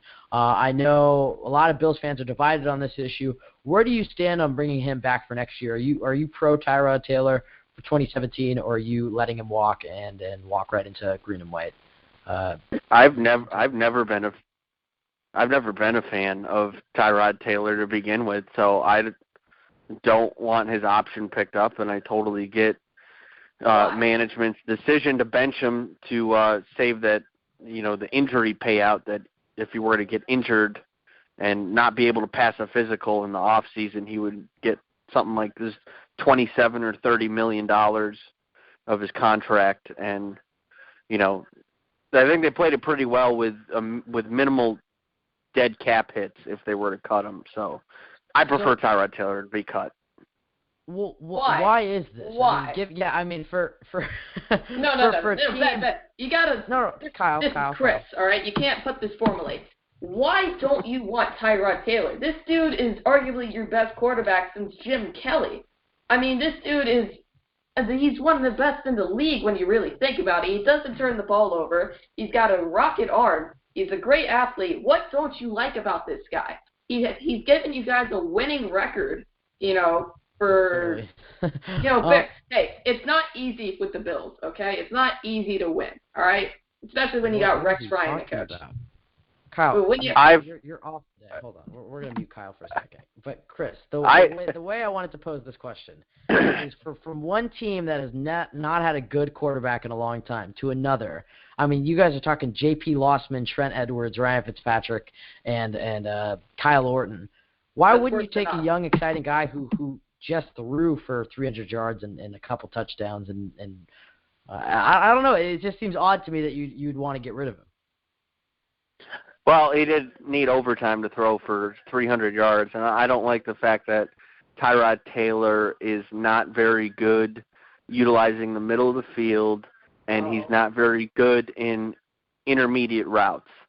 And I would feel you might get a better use of Tyrod Taylor if we utilize more rollout plays, because his skill set is kind of comparable to like Russell Wilson, but you never really see any designed rollouts. And whenever he always tries to hang on to plays, that's one of the things that the host of my podcast, Drew, hates, is he just doesn't know when a play is shot and just throw the ball away and ends up taking a sack. That is something that our former quarterback Geno Smith struggled with is the ability to not let a play die. Well, and the other thing I want to ask you is, who are you going to replace him if you let him walk? Because my thought was, when I first heard Tyrod Taylor wasn't going to start, I was like, okay, then they're going to start Cardale Jones, but they're going to start E.J. Manuel. And no offense, maybe he's approved, but from what we saw as his time as a starter, it doesn't look like he's your future quarterback. So are you on the Cardale Jones hype train, or are you on the side of let's pick somebody, whether that's Kaiser, Watson, or Trubisky, whether somebody falls? I don't know. I don't really know if Buffalo would be in a position to get a quarterback in the first round of the draft. I mean, I definitely don't want them to reach. E.J. Manuel's not going to be on the roster next year, and I hope Tyrod Taylor's not going to be on the roster, which would basically leave you with Cardale Jones and then probably a free agent veteran. I don't know who that would be. I couldn't tell you. I don't know the free agents off the top of my head, but I would. Number one, Ryan Fitzpatrick at this point. Yeah, I'm cool. I'm cool on Fitzpatrick. I'm good. I've seen it before. So Chris, let me just put this in perspective, right? So you're telling me you rather take a guy who's fifth or sixth round pick, and Cardale Jones, fourth? Was he a fourth round pick this year? Cardale Jones. Fourth. Okay. A reach of a fourth round pick in Cardale Jones, who has yet to take an NFL snap, over a guy who's fairly good, is going to win you a decent amount of games next year, possibly, get you to the playoffs if you guys get a nice coach who actually knows how to utilize his skill set and get your defense in line. but you rather go with the reach and a veteran quarterback just because you don't like that he can't utilize the middle of the field properly? He hasn't played a consistent season. I mean, we did Facebook Live at halftime because me and Drew were at the game. We did Facebook Live at halftime, and we basically dogged Tyrod's first half performance, and then he balled out in the second half, and our defense lost us the game against Miami. Tyrod kind of kept us in, and I've never seen that from him in his 2 years. I mean, he only has 2 wins under his belt when he is trailing by 4 points or more at any point in the game. Oof, that's a rough stat. That stat came from the encyclopedia right there. I mean, that was a deep stat to go against this guy right there. Yeah, well, Chris, let's transition to your head coach. Are you in favor of the firing of Rex Ryan? And it's a similar situation to the Jets situation, although Rex was a coach for many more years in front of that. But the Jets are going to have a dilemma whether to fire their coach after 2 years. Are you in favor of firing Rex Ryan, or are you would you have given him another year? I was not on board with firing him just because of one word, continuity. We've never had continuity since Marv Levy. I'll tell you this right now. Since the Bills joined the NFL, Lou Saban, Chuck Knox, and Marv Levy are the only coaches in Bills history to get 4 full seasons. And I just want somebody to be here for 4 to 5 years, build their system, get the players that they need, and build something. And we don't have that. Since we've been out of the playoffs for 17 years. We had Mike Mularkey and Doug Marrone quit after their second year. I mean, we just can't get consistency at head coach. But wouldn't that so you're just saying consistency at head coach? Wouldn't that argument also go against your getting rid of Tyrod Taylor? I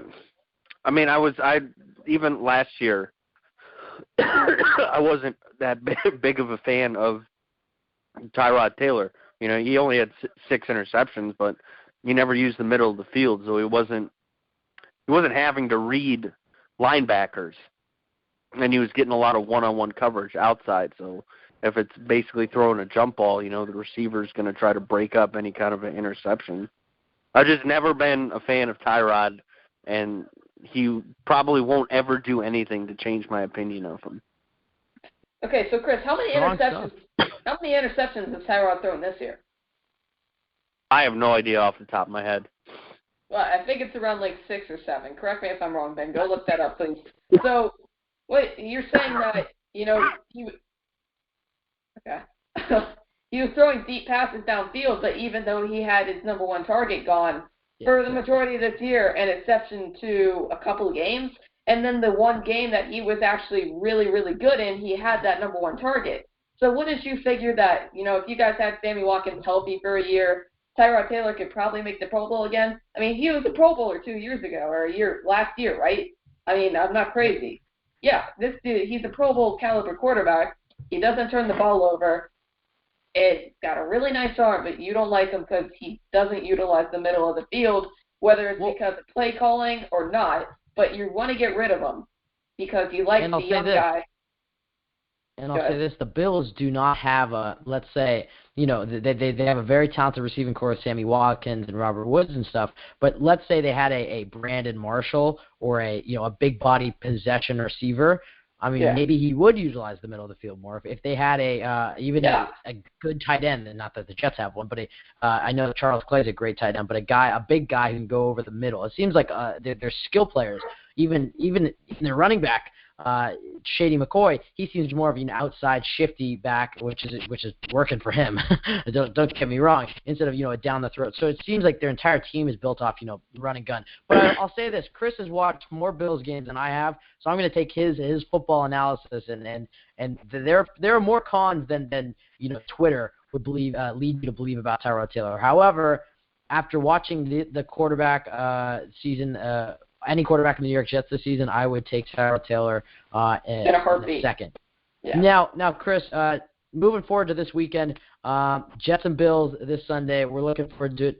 Can you give me one prediction for E.J. Manuel's performance? What do you think a stat line is going to look like against this Jets defense? And I would say, last year I would have said this vaunted Jets defense, but this year they're towards the bottom of the league in every statistical category. So what type of stat line are you expecting for E.J. Manuel?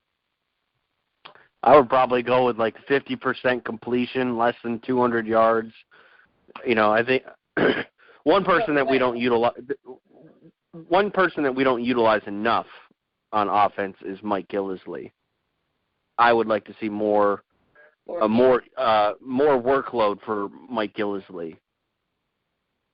And that scares us because not now because we're not good. But if the Jets were competitive in going up against this team, those fast, shifty running backs, Mike Gillislee and LaShawn McCoy would be held to cover out of the backfield. Chris, good stuff, man. Shout out your podcast. I know you probably don't have many Bills fans listening to this, but just shout out your podcast. You guys do some great stuff, and some really high quality work from you guys. So just to give out your Twitter information, and at the very least, even if you're not a Bills fan, it is a good follow, because whether the Bills are doing well or bad, good or bad, it's fun to see your guys' Twitter timeline. Yeah, we're on Twitter at Rockpile Report, mostly during the games. Drew is in control of the Twitter and also the amount of alcohol that he drinks during games. So if you follow us on Sundays at Rockpile Report on Twitter, you get that drunken Twitter rant. But then by Monday, Tuesday, you'll get a sober, clean version that actually has meaning to it. And our podcast is on iTunes, Stitcher, any of the major podcatchers, Rockpile Report, Buffalo Bills Podcast. Well, Chris, actually, I realized are you a little buzzed right now, to be honest? Are you buzzed right now? No, I am a little bit under the weather. Weather, but I did have a hot toddy earlier, which is hot water, some lemon, honey, and bourbon. Yeah, I'm aware of what that is. A good remedy. Chris, now I have two really quick questions for you. One, why do you guys call it the Rock Pile Report? I've never understood the name. So just because the rock pile's rumbling. That's why. Or no, the pile of rocks. No, the old stadium that we had downtown, the War Memorial Stadium. It had the nickname of the stadium was the Rock Pile, and where Drew has his season tickets in Section 200 at New Era Field, his section is called the Rock Pile. So the fact that that's where Drew sits, he's the host of the podcast. It just seemed to work. Rock Pile Report and other Bills people that we deal with around here as far as podcasting and whatnot, they're a little jealous of the name because they love it. Yeah, it's a great name, yeah, knowing the history. And the other thing I want to talk to you about is Kyle Smith on his show, AFC East Bros. He has a particular soundbite he likes to play, which says, what's the weakness of the Jets or something. You guys said podcasting. Kyle Fahey and Ben Blessington on the Jet Take. I felt like that was a little personal, direct shot at us. What would you like to say about it? I don't know if it was Drew said it or you, but no, it was definitely me that said it. I mean, I wouldn't know about your show unless you guys didn't do work with calling into Kyle and Gary. But you guys, for how old you guys are very well spoken and believable in what you believe in. And as for somebody that used to work in radio in Atlanta, and that would always bother me, is hearing radio hosts where you could tell that they didn't really believe in what they were speaking. And you guys speak clearly and know your stuff. You guys know way more about football than I knew at 15, 16, 17 years old. That means a lot, and especially coming from a Bills fan. At least one of us is well spoken. Yeah. The other one is a little crazy. Chris, good stuff as always, man. Good luck with the game this weekend. I'm pulling for you guys. I'll be watching with a Bills fan. So, anyways, thank you for calling in, and good luck for 2017. And for God's sakes, please let us get Tyrod Taylor. We will take him off your hands right away. Just say the word, and hopefully. By all means, you guys can have him for free. Okay. I'm gonna hold you. Good stuff, man. All right, thanks. Take care. You too. That was Chris from the Rockpile Report. All right, Kyle, and you know we have so many callers on, and then when you have a caller on for so long and stuff, I mean, some of them try to drop like flies. So I think we only have one or two more for the night. But great stuff so far. I have no regrets because Joe, Eric Barton, and Chris from the Rockpile Report have all brought their fire. Kyle, anything else you'd like to add before we go to our next caller? Now introducing our brand new primetime producer. What? Gang Green David. What are you talking about? Yeah. Oh, okay. Yeah. Yes, Kyle, David will be having a little bigger of a role on this show. A little bigger role. Don't quote me on that. That was bad grammar. But Gang Green David, welcome to the show, man. How you doing? Ben, Kyle, it's been an honor helping you guys with the show tonight. How you guys doing? We're doing well. I mean, as well as we can do after losing 41-3. Yeah. Too bad it ruined all our Christmases, so it doesn't even matter. It didn't ruin. It didn't ruin my Christmas. Pretty good. Oh, or Hanukkah. Our season was ruined after that Arizona loss for me. After that, I was okay. Our season. For me, it was ruined after that Miami game. So it was over for week 1 for me. I said the team had no heart then, and it still stands to this day. Yeah, well, Kyle, sometimes you get lucky, but that was such a stupid thing to say after one. It was not. That should have been an easy win. But they sucked this year. They weren't even a good team. I understand you ended up being right, but after one game where we lost by 1 point, and you said this team has no heart and they're going to end up sucking. I'm charging $5 an hour now, all right, because I'm the new Nostradamus. So. Okay. Anyways, David, let's talk some Jets football. Tyrod Taylor could possibly be the New York Jets quarterback in 2017. Are you for this or against this? He whispers yes under his breath. Yes. Listen, going into next season, we're only going to have Bryce Petty, who's injured, and we're going to have Christian Hackenberg. All right? What I want in the offseason is a little bit of quarterback competition. And one of those roster spots that I can't speak that needs to be filled on this team is that quarterback position. And please, I'm praying to God it is Tyrod Taylor. If you look at him on the Bills, look what he has done with those receivers. All right? His receivers are actually playing pretty well, not just because of their athleticism, because of the contribution from Tyrod Taylor. So if you put a quarterback with this offense like Brandon Marshall, Eric Decker, Austin Sperry-Jenkins, Bilal Powell, Matt Forte, and emerging young talent, put him as my quarterback, okay? Because why would I not want a quarterback who's got a massive arm, who's got great speed, who's got great athleticism, and who can actually play with heart with this elite offense? Put him as my quarterback. Only issue with that, though, is that he wants lots of money. Give him the money. I don't care. Okay, I'm sick and tired of the quarterback project nonsense. Drafting quarterbacks, it doesn't work. Okay? If Tyrod Taylor's available, put him on this team, and I don't care what you have to do to get him. Yeah, absolutely. I agree with you, David. Now, our good friend Kyle from AFC East Bros, who I don't know where he went. He was on the line, but, he's gone now. He sent me and Ben some video clips earlier of Tyrod Taylor.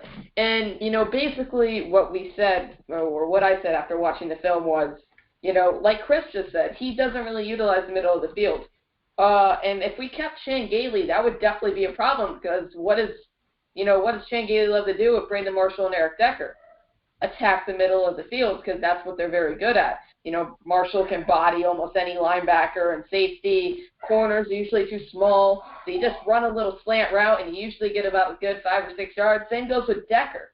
So that could be a problem with Tyrod Taylor. Now, I'm assuming that Shane Gailey will be gone. Pray to God or whatever you believe in, but let's hope he's not here next year because he doesn't deserve it. Listen, unfortunately, they're not firing Bowles, as there was an article released earlier about that. Hey, it's the New York Daily News, all right? That's Manish Mehta's employer, so I don't trust them as far as I can throw their newspapers that don't exist anymore because they didn't have the money to carry it on. Well, but anyway. That's the case with not firing Bowles. Expect to go another 4-12 or 3-13 next year. Yeah, I mean, but I'm talking about the offensive coordinator at this point, so please don't down me with Todd Bowles. But that could be a problem with Tyrod Taylor. I do think he definitely needs to expand that into his game, but still at the end of the day, I think he's the best quarterback option at this point. He's definitely better than every other project in the draft. Because at the end of the day, as much as I like to say I was, one of the first two, Trubisky, he's a project. He's a first-round pick. He can be a franchise quarterback if you have a good coach who can, get him to where he needs to be. But, this draft isn't very deep for quarterbacks. So you may not find your guy, depending on who drafts him. So I'd rather go and sign a proven guy who's going to give me what I pay him for. Get the ball to my receivers, win us some games when we ask you to, and don't screw up, which is something we haven't had in forever. In fact, ever. Even Joe Namath threw a lot of interceptions because he was like one of the first quarterbacks to really sling the ball downfield. So let's just hope Tyrod Taylor comes to the Jets. But David, I want to ask you a question. You are the new primetime producer of the Jet Take. Do you think you could give Kevin a run for his money? Nah, I wouldn't do that to Kevin. I love Kevin. He's a great guy. I wouldn't do that to him. I feel like you would. You're pretty cutthroat, David. I know you playing Madden. You're pretty cutthroat. But let's go to the defensive side of the ball. And David, I will include you on most of my draft coverage. Okay. I just got a text from the previous caller, Chris. But I will include you a lot of my draft stuff because you're going to be doing that for us, cutting up some clips and doing a lot of things behind the scenes for us. But in the draft, let's start with the defensive side. Who's somebody you really want? Well, if you were to draft a defensive player with hopefully the top five or top 7 pick we have, I would probably either go with an edge rusher or maybe a corner because right now that's something we need. Edge rusher, I do agree with you, Kyle. I would say someone like Tim Bow from Alabama. However, we were also talking about it. I would also say Quincy Wilson out of Florida as if you were to draft a corner. He's a great shutdown corner, and he's went up against guys like Amari Cooper in college, so he has experience against good young receivers. So I would take one of those two guys if we were to end up drafting a defensive player in with our first-round pick. Yeah, I mean, definitely. Personally, I would go Tease Tabor over Quincy Wilson, seeing as we have, the number 6 pick at this point. But if we were to trade back, Quincy Wilson's definitely – they'll both be first-round picks, but I do think Tease Tabor overall is the better option. What about on the offensive side of the ball? What do you see as our biggest flaw there besides the quarterback position? That one's a little bit of a tricky one, I mean – there are holes he needs to work on, especially the offensive line. But if we were to draft an offensive star maker, I would probably go with the running back side because we're going into next season with only 2 backs, and God forbid one of them could get hurt, meaning Matt Forte because he's injury prone. Why don't you draft someone like Leonard Fournette? Why not? Because he's okay. I'm not going to get into that right now, but all right, I found a flaw with that one. We've been talking about this whole night basically not utilizing Bilal Powell correctly. Wouldn't you want to give Bilal Powell the nod before a first-round pick? And honestly, if you're going with running back, you have to go down. Yeah, well, I'm not saying replace Bilal Powell. If anything, I would like him to possibly start next year or get more reps than Matt Forte. But I'm just saying, what if one of them were to go down or what if one of them were to struggle? We're going into next offseason with 2 running backs. Why not have more depth there? Because the offensive line classman isn't looking good. Well, I feel like that would just be a waste of a first-round pick where instead you could possibly go, I don't know, quarterback or guy like Corey Davis, wide receiver, to replace Brandon Marshall. I mean, I feel like running back is one of our deeper positions right now. Well, yeah, considering that we only have 2 running backs, but we already have depth out of the positions. Like, who would you draft? Who else would you draft besides running back besides a wide receiver? I mean, you would not draft an You would not draft a running back? Why not? You would have to get rid of Matt Forte in my mind. What's that contract? I think you would just have to. That's just my opinion. No, let's move on here. Oh, do you want to replace Ben right now? Let's see David, primetime producer, come in and replace. I'm just listening to this, just enjoying this. Just continue, guys. Continue. I'm just gonna sit here quietly and listen to you just ramble. Ben, go back to counting. All right. Okay. Counting the wins and losses. Yeah. But David, as I was saying, you would have to get rid of Matt Forte, in my opinion, if you're going to draft a running back. And it would have to be Dalvin Cook, in my mind. Leonard Fournette, not the better pro prospect. And I know Ben's going to, unmute himself any second and get extremely triggered. But, that would just be my opinion. David, if there's one coach that needs to be fired on this team besides Todd Bowles, who would it be?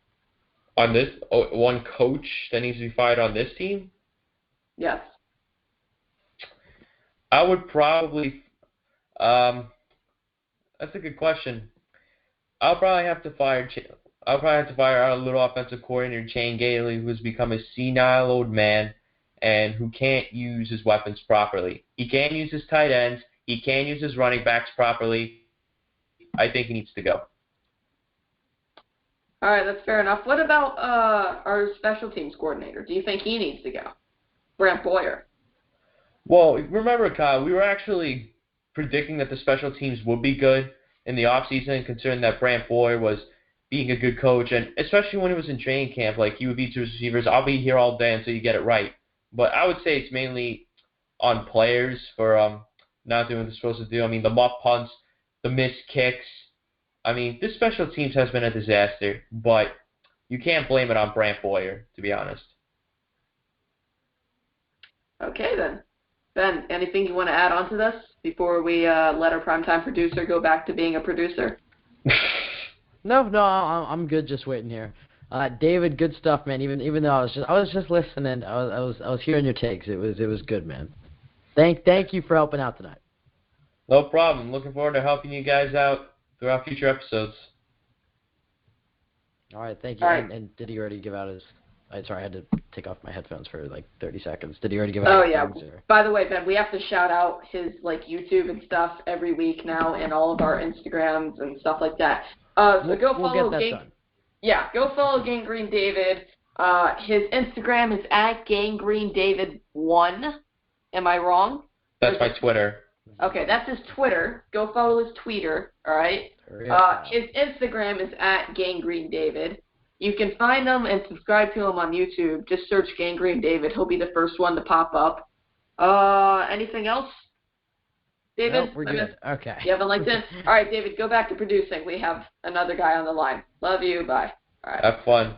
That was weird. Okay. Yeah. Okay. I don't know if I like you two, just talking all the time.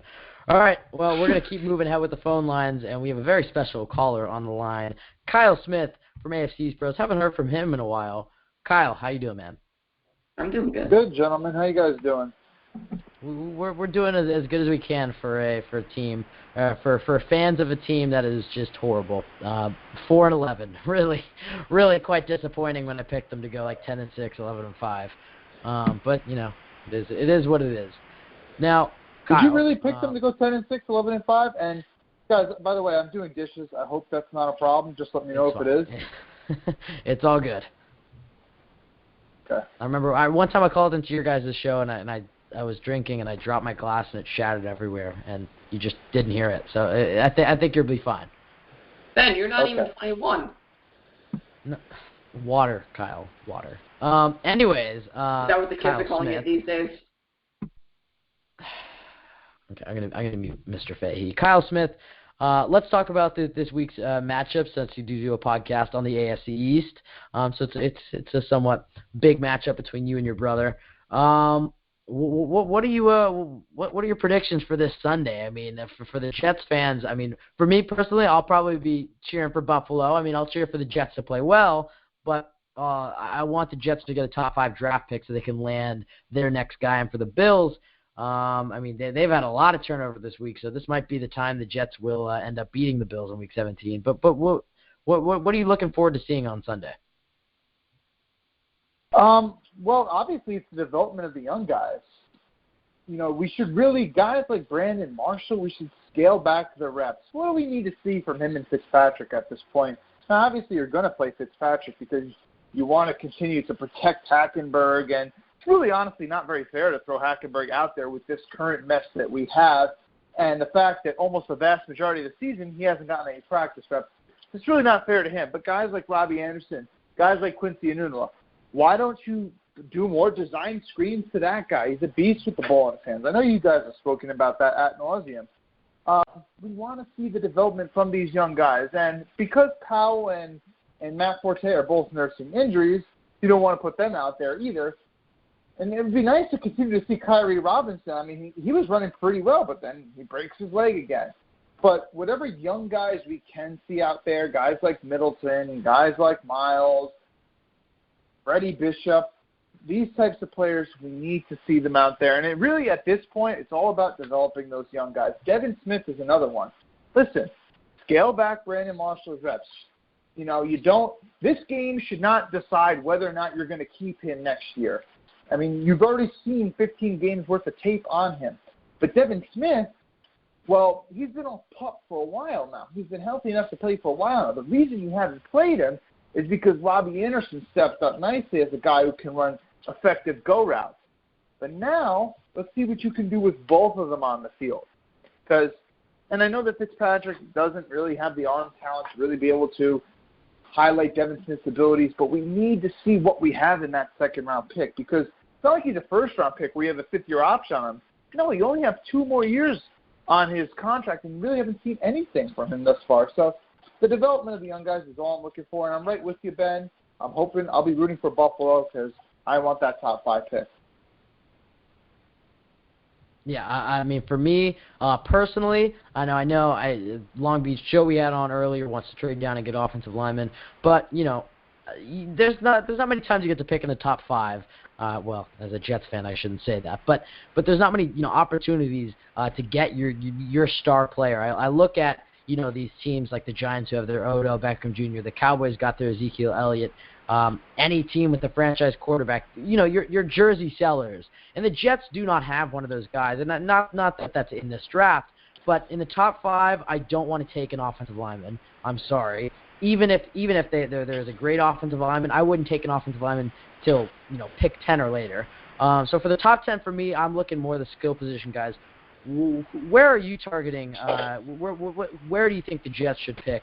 For the first round draft pick? Because me personally, I'm eyeing one of those running backs, whether it's Dalvin Cook or Leonard Fournette. If the Jets don't get Tyrod Taylor, which we'll get to in a second, maybe I'd look at a quarterback, or I would go to the back end with Tease Tabor or one of those other corners. But where are you personally, and your analysis?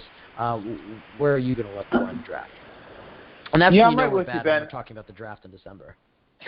And we've been talking about it for a while now. I think the last time I called into your guys' show, I actually was bringing up draft prospects. But in October. And Ben, if you have a top 5 pick, even if you don't pick in the top 5, it's still more advantageous. Let's say you could drop to pick 7 if you win this game.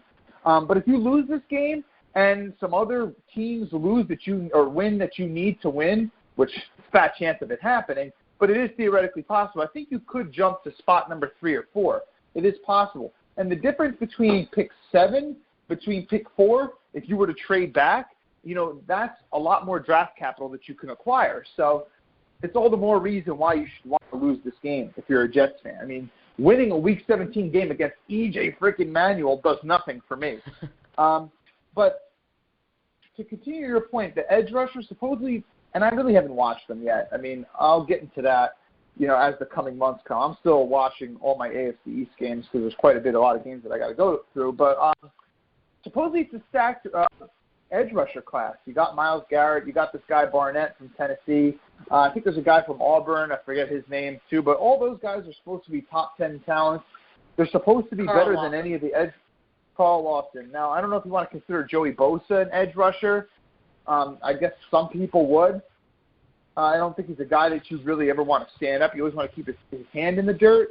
But a lot of people are saying that these three guys are a lot better than what we had in previous year's drafts. So, the Jets, when's the last time the Jets had an edge rusher? Everyone always says this. John Abraham was the last legit edge rusher. And, guys, personally, I haven't missed a Jets game since 2009, and it's always irked me. Ever since the Rex Ryan days when people said, hey, listen, we got a ferocious defense, yeah, but we never had a true guy that could just win off the edge with consistency. Rex Ryan always had to generate pressure from blitzes. It's the same exact thing with Todd Bowles right now. Now, yes, we've had some guys that can get pressure from the interior, but nobody off the edge. So I would like to see one of those guys, or, as you said, maybe Keith Tabor, this guy Quincy Wilson from Alabama, little asterisk right there. Alabama corners never usually pan out the way that you want them to. So Quincy Wilson's from Florida. Quincy Wilson. So what's the guy's name from Alabama then? Minka Fitzpatrick. I mean, that would be the only corner I could think of that. I don't even think he's draft eligible though.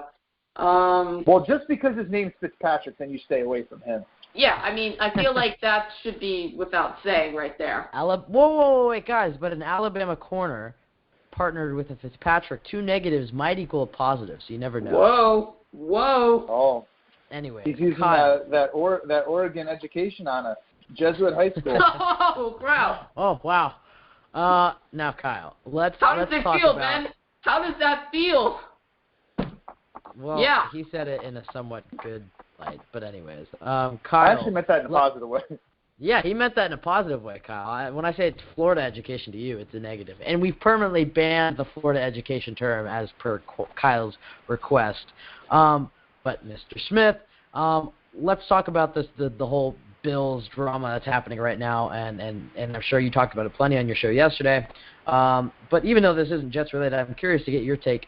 Are you in favor of the Bills firing Rex Ryan and Rob Ryan, or do you think they should have given him another year? 100%. And then the point that you made to my brother, where you were kind of getting on him and getting your little dig on him, which is all well and good, was well taken. I mean, Rex, he had 6 years with the Jets. This is his second year with the Bills. That's 6 straight non-playoff seasons. That's 6 straight seasons without a winning record. 6 straight. So your point about Bowles was only a second-year head coach, but Rex Ryan, he's had his shot at this before. Now, you could argue his last couple of years with the Jets, he had horrific rosters, but his roster with the Bills is pretty good. Tyrod Taylor's a middle-of-the-road quarterback. LaShawn McCoy is a top 3 running back in the league. That Bills offensive line is a top 10 offensive line in the league. The receiving core, that was their biggest downfall on offense this year, but you still had an elite talent who was absent lots of the season. Defensively, you had some nice corners. Linebackers, you had your share of injuries. Defensive line, you had a talented defensive line. But the reality is with the Bills, the past 2 seasons, the defense was the biggest disappointment. And the previous year, under Jim Schwartz as the defensive coordinator, they were 4th in the league in total yards. They had probably the top, if not top 5 in turnovers that they forced that year. That defense was amazing that year, despite having a bad offense that couldn't even stay on the field. Rex Ryan comes in, everyone in Bills land is thinking, oh, he's going to make that defense even better. We're talking all-time great defense because this genius Rex Ryan comes in. Rex Ryan came in trying to fit a square peg in a round hole, trying to put players in places where they don't succeed, and the defense was even worse both years. So I'm totally in favor of firing him. Just look at what happened in this game against Miami as a microcosm of the Buffalo Bills' defensive scheme this season. In the most crucial stage of the game, in overtime, you have the biggest coaching staff in the league, and not one person said to Rex Ryan, you need to call a timeout. We only got 10 guys on the field. 10 guys. And kudos to Adam Gase and that Miami Dolphins offense. They ran to the vacated area to the tune of 57 yards, Jay Ajayi, in overtime, which set up the game-winning field goal. How does that happen? But, guys, you know this just as well as I do. When Rex was with the Jets, defensive substitutions, having guys come on the field late, happened all the time. Having to burn timeouts because your defensive personnel is not out there, there's confusion. It's happened 2 years in a row with Rex as the Bills coach. It happened every single year that he was the Jets coach. That's inexcusable. To have 10 guys on the field, absolutely inexcusable. So I have no problem with them firing Rex Ryan. I think it was the right move for them to do. And I think that he probably would have played out this last game, but the reason why they fired him a week early, and it's actually very important that I bring this up too, because there seems to be a lot of confusion as to why Tyrod was benched this week. People think that he's getting benched because they just think he sucks and they want to see what E.J. Manuel can do. No, that's not the reason at all. E.J. Manuel was in his very last game with the Bills. There's nothing to evaluate there. They don't care about evaluating E.J. The thing is Tyrod has a very specific clause in his contract that if, I'm going to emphasize if he gets hurt, the Bills will owe him $30-something million guaranteed. Now, why would the Bills want to potentially give him all that guaranteed money if they don't know if they're going to retain him and it's a meaningless game? You have zero shot at the playoffs. That ship has sailed. Now, even if you bench Tyrod in this game, that doesn't mean that you don't keep him going forward. You still have the choice to make. You've got a couple months to make that decision. So if they kept Rex for this game, Rex was going to play Tyrod. That was his guy. We heard the rumors how Rex tried to trade for him a couple times when he was the Jets head coach. So Rex was going to play Tyrod. The front office didn't want to take that risk.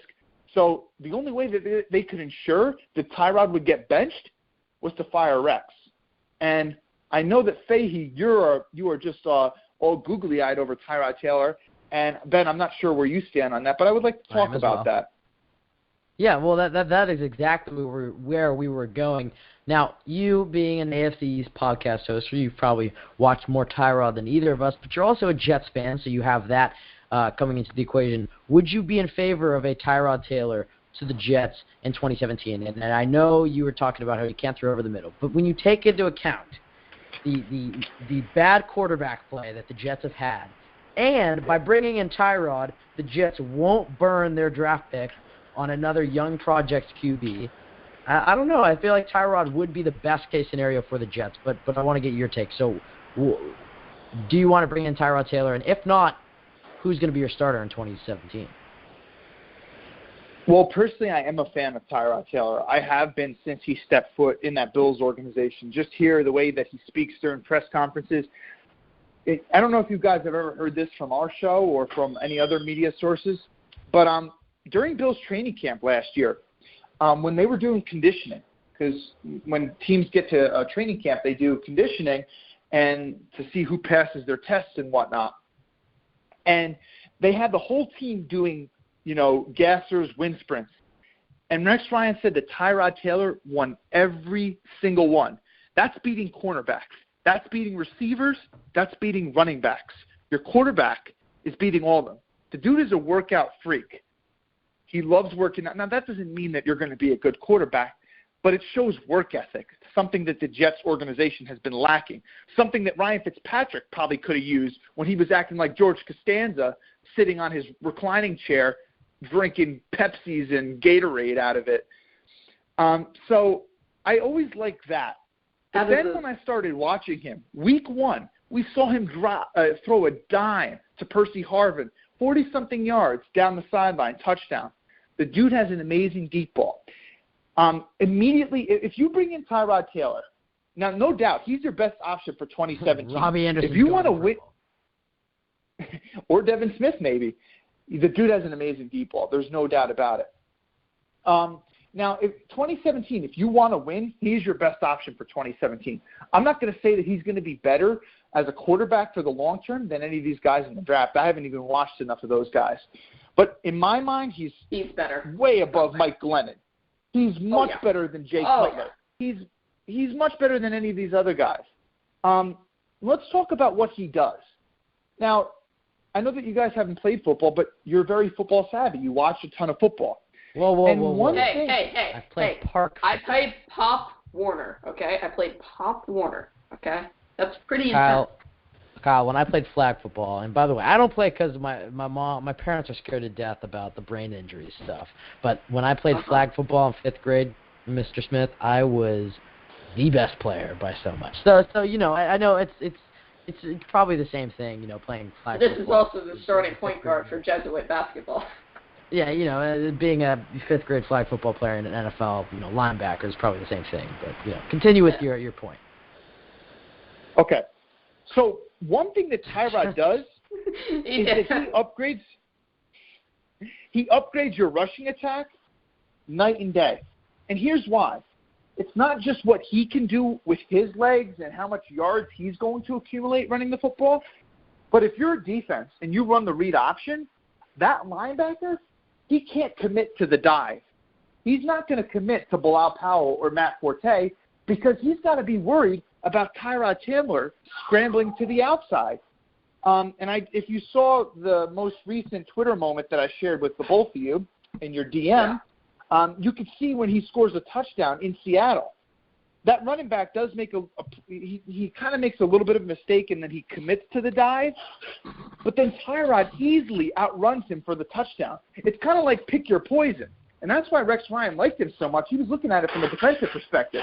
I know as a defensive coordinator, when you have a scrambling quarterback like that, it's so hard to defend because it's like, this guy can legitimately run or he can hand it off. What are you going to do? Pick your poison. But, guys, let's not make the mistake that thinking Tyrod Taylor is Michael Vick and that he's just going to always look to run first and that he's going to get hurt. Guys, Tyrod looks to throw first. Yep. There's many plays in that, like where he scrambles outside the pocket. But he's got his eyes downfield. He's looking to throw first. And he's great at throwing on the run. He's a flawed quarterback. He doesn't – Ben, you said that he can't throw over the middle. I don't want to say he can't throw over the middle, but he just doesn't. Sorry. I was quoting Chris and you. Or I don't know if I was quoting you, but at least from what I took away from the video. I didn't say he can't. I said he doesn't. Okay, so no. From my perspective, I think Tyrod's a great signing. But from what I've heard from Chris when we had him on earlier from the Rockpile Report and the little videos you were showing me, I was just saying. But Chris wants to sign Brian Hoyer, Jay Cutler, Mike Glennon. Boy. He would rather get all those guys than Tyrod Taylor. And Chris told me he was a little buzzed. I texted him after he got off. He said he had a little bourbon in his drink, and he said he didn't know where he stopped pouring. I posted that on Twitter, so I don't know how sensible Chris was at that point, but Chris's only reasoning is, I want a quarterback that has a big arm and that can throw it downfield. Well, Tyrod Taylor can do that. He doesn't have a cannon that he's going to zing a ball in there with great velocity, but he can throw the deep ball. He's just not your prototypical quarterback in terms of size. But here's the advantage of him being so cautious when he does throw over the middle, is that he avoids turnovers. He only has 6 interceptions in each of the last 2 seasons. Shoot, the Jets have doubled that amount of interceptions just this season alone, easily. So, Yikes. He's a very safe quarterback. He's going to improve your running game. He's going to make plays downfield. He's going to utilize Robbie Anderson and Devin Smith's skill sets. I think he's shown leadership. Another thing is, Drew and Chris were saying that he doesn't have accountability. I think that's a myth, too, because Tyrod said right after the last game, you're judged as a quarterback by wins and losses. It really comes down to that. So, I feel like he does hold himself accountable. Personally, I'm a fan of the guy. I really am. But the price would have to be right. I don't want to pay him $25 million a year. That to me is just crazy. Well, I honestly think if the Jets can somehow pull in Tyrod Taylor, that would be a home run. I would go $20 million. I think he would mean that much to this Jets team, even if you have to overpay him. So, what type of deal do you think he would land in free agency if the Bills do decide to move on? Which I still don't think they will, but who knows? If Brock Osweiler with 7 games could land if he could land $18 million annually, 37 guaranteed, I don't see why some team wouldn't give Tyrod that deal. And let's just think about the Denver Broncos. They're not a team to really overpay, but they had a lot of interest in Tyrod. In fact, they actually offered Tyrod more money than the Bills did 2 years ago. But the only reason Tyrod chose the Bills is because the Bills say, listen, you got a legit shot to compete for the job. You go to Denver, Peyton Manning's the starter. And Tyrod said, you know what, I'll take less money if I have the shot to compete. So, I mean, when we saw how bad Denver was this year, the single biggest reason Denver's not in the playoffs is because of their quarterback play. And Paxton Lynch, he did not look ready. We knew that he was super raw. Maybe they say, hey, listen, we got an older veteran roster. We want to win another Super Bowl. We don't know how much time DeMarcus Ware and Aqib Talib and these guys got left. Gary Kubiak's an older coach that has some health concerns. Maybe they try to push all their chips and go all in, and they think that Paxton Lynch isn't the reason or isn't the answer to get them there. Maybe they go Tyrod. Maybe Chip Kelly wants a more elusive quarterback for him to run his offense out in San Francisco if they keep him. So it all depends. Sometimes you get in a bidding war when a guy hits unrestricted free agency. So he could definitely get Brock Osweiler type money. But if the Jets could get him on a similar contract to what the Bills signed him for most recently, you'd take that in a heartbeat. Well, yeah. In defense of Trevor Siemian. Kyle, we're not the Bronco take, Kyle. Well, and the other thing, Kyle, that Jets fans, a lot of Jets fans don't know. You want to defend Trevor Siemian? You know what, Kyle? It's your lucky. It's Christmas. I'll let you defend Trevor Siemian. So go ahead. You have 60 seconds. I feel like it's not all of his fault. I feel like he's actually done a fairly good job, seeing as his offensive line is arguably worse than ours. It's like a Cabbage Patch Kid, a Troll Doll, then Max Garcia as their starting offensive line. And the running game has been even worse for him. You're basically asking this. Was that a laugh I heard out of him? That was slightly sarcastic. That was a fake laugh. Yeah. Okay, Kyle. Slightly sarcastic. We're going 10 minutes over. Let's cool it on the Broncos takes. Yes, it's not all Trevor Siemian's fault, but would they be interested in a guy like Tyrod from the points that Kyle Smith made? For sure. Well, and the other thing that a lot of Jets fans don't know is that the Jets have the most cap, or the second most cap flexibility, meaning the second most money they can free up, and that's by cutting, Revis, Marshall, Gilchrist, guys like that screen, which I think they will do. So I think the Jets are going to enter free agency with a lot of cap space, and honestly, I would overpay Tyrod. I would give him Brock Osweiler money. Even if he has a lot of question marks, I would still do it. And then you can look to address some other minor holes in free agency. You don't have to go with some big-time players. And in the draft, you can pick a lot of guys. But that's where I would look. Now, Kyle, really quickly before we let you go, and I want to get your take just because this is probably the last time you're going to have this option. If you're Mike McCagnon right now, Kyle, are you letting go Todd Bowles? Or are you going to give him another year? I don't think that's Mike McCagnon's decision. I think that's solely on Woody Johnson. Now, hopefully, if he were to go, Mike McCagnon would get sole choice of who his head coach was to be, because you want to have that rapport where the head coach and the GM genuinely like each other. And hopefully the next coach would report to McCagnon, and McCagnon would report to Woody. But, guys, yes, I would let go of him. I mean, I literally asked this to everyone that supports Todd Bowles, and nobody's given me a quality answer. And a guy out in Jets land that all of us have respect for is none other than Connor Rogers of the Bleacher Report. He came on our show, not this past show, but the show before that, and we asked him straight up, because Connor is a big fan of Todd Bowles. We said, Connor, make your case right now in defense of Todd Bowles. Connor said, it's tough to defend him right now. I mean, but basically the biggest reason that he gave to defend Todd Bowles was the coaching staff has not done Bowles justice. And what immediately came to my mind when Connor said that was, but Bowles chose his staff. Bowles never worked with Chan Gailey, yet he handpicked Chan Gailey, who was sitting back chilling in South Carolina as a retired guy. He chose him. Now, Chan Gailey was good last year, not so much this year. Promoting guys like Kevin Petula, who I believe was a wide receivers coach in Tennessee, making him the quarterbacks coach, what has he done to develop these young quarterbacks? Casey Rogers, many people want to fire that guy. Well, he was a defensive line coach, never had any defensive coordinator experience prior to that. He chose him. So isn't Bowles a lot of responsible for hiring his coaching staff? Doesn't he have a lot of problem to do with that? And in terms of, listen, you guys have said this ad nauseum. Let's Talk Jets has said this.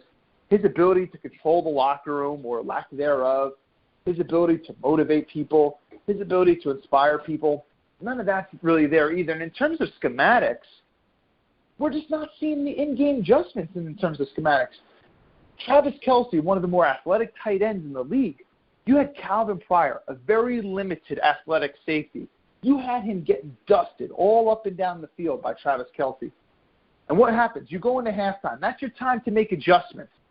Does Todd Bowles make any adjustments? No. Let's keep playing in man coverage. Second half, Travis Kelce catches a pass down the middle, and literally, even though he's got the ball in his hands, he outruns Calvin Pryor. A tight end outruns him, pulls away from him. Looked just like Jarvis Landry when Calvin Pryor was trying to chase him down. So where are we seeing these in-game adjustments? Where are we seeing these schemes that supposedly that's what makes Bowles a good coach? I don't see it, guys. Or what about let's take another example from this past game. I agree. You guys saw me kind of go back and forth with Eric Turner of Cover1.net, who's very, very knowledgeable Bills fan. And I was kind of criticizing Revis because I was under the assumption that Revis had the authority to kind of back up and play it however far off that he wanted. Now, you guys had tweeted me earlier this morning and said, no, Bowles said that he never has that type of freedom. Okay, well, why are you having your corner back off and play 7 yards off on a running back who you shouldn't be scared about getting beat deep with on 3rd and 1, and the Patriots easily convert? That to me makes no sense. You're scared about getting dusted by a running back way downfield? And if Revis doesn't have that option, well, then it's on the coaches then, isn't it? Yeah, for sure. Well, I had heard mixed reports on that as well. Kyle, what's your take on this? Yeah, Mr. Fahey died, I think. Kyle, he fell asleep. He likes to do that. Anyways, Kyle, continue with your point, unless you'd like to talk a little bit more. But we have one more thing I'd like to talk about. But unless there's anything else you'd like to add on. Well, Ben, it's your show, so I've said a whole lot. I've been blabbering. Why don't you comment on what I have to say? Believe me, but you're saying good stuff, so it's all good. Well, no, I want to talk about because I mean we haven't had you on in a few weeks, and so there are two things at least that I'd like to discuss with you, and feel free to answer them as long-winded as you'd like. The first of which is who's going to be on the Jets come 2017, and then there are plenty of guys that are going to be gone. We suspect Gilchrist, Revis, possibly David Harris, probably Nick Mangold, Ryan Clady. I mean, Matt Forte. A lot of these guys are going to be gone. But the one that's a big question mark is with the receivers. Between Brandon Marshall and Eric Decker, are you letting go of both Jess Marshall or Jess Decker? Because a lot of people have different takes on this. So what's your view? Taking into account Brandon Marshall's age and his fall off, but then you have to take into account Eric Decker's injury proneness. So where do you stand on that? Well, there's no doubt that Brandon Marshall was the more valuable, better player last year. He had an amazing year. He just made so many acrobatic catches, so many tough, gritty plays. He made smart heads-up play. Let's talk about gritty. Week 2 in Indianapolis, he dragged 3 guys into the end zone for like 5 yards. I mean, that was just an amazing play. Acrobatic. Let's talk about Week 16 versus New England in MetLife Stadium last year. Fitzpatrick throws a terrible pass into double coverage, right towards the safety. Should have been picked off. It goes to Marshall's opposite shoulder. Marshall turns around, opposite shoulder, jumps in front of the safety, catches it, touchdown. Let's talk about smart heads-up, heady play. We're playing in Tennessee in December, MetLife Stadium. They don't have a corner lined up on him. Brandon's signaling over, throw it to me, throw it to me, throw it to me. Fitz throws it to him. Wide receiver screen, not even designed, and Marshall takes it the distance. He was amazing last year. He was creating separation like no other. He was going up and he was getting balls last year. He's not doing that this year. And, a lot of Dolphins fans have said this. Brandon Marshall, year 2 in any place is always an interesting experiment. It's always going to be an adventure. and they had lots of skepticism as to how good Brandon Marshall would be his second year with the Jets. And apparently, if you look at his track record, second year in Denver, second year in Miami, second year in Chicago, there always seemed to be a dip in production. And we certainly saw that this year. And he's got, 3-4 years on Eric Decker? Now, Eric Decker's coming off of 2 big surgeries. Probably the more damning surgery for Decker is the hip injury. But let's not forget, Brandon Marshall's had 3 hip surgeries in his career. Not 1, not 2, but 3. You have to wonder, have those injuries finally caught up with him? I also believe that his contract's a little bit bigger than Eric Decker's. So Eric Decker is the guy that I would keep. And Brandon Marshall, could you snag? I mean, you got him for a 5th-round pick. Could you maybe get the same type of value in return if you trade him to a contender? I would certainly very much be willing to explore that option. See what you got with the young guys. Yeah, no, for sure. I mean, I look at, of course I'd love to keep both Brandon Marshall and Eric Decker, but then it's like, then Robbie Anderson, a supremely talented wide receiver and a guy who can really develop, is now going to be your 4th-string wide receiver, and Jerome Peake would be your 5th-string wide receiver, and Devin Smith would be your 6th-string, etc.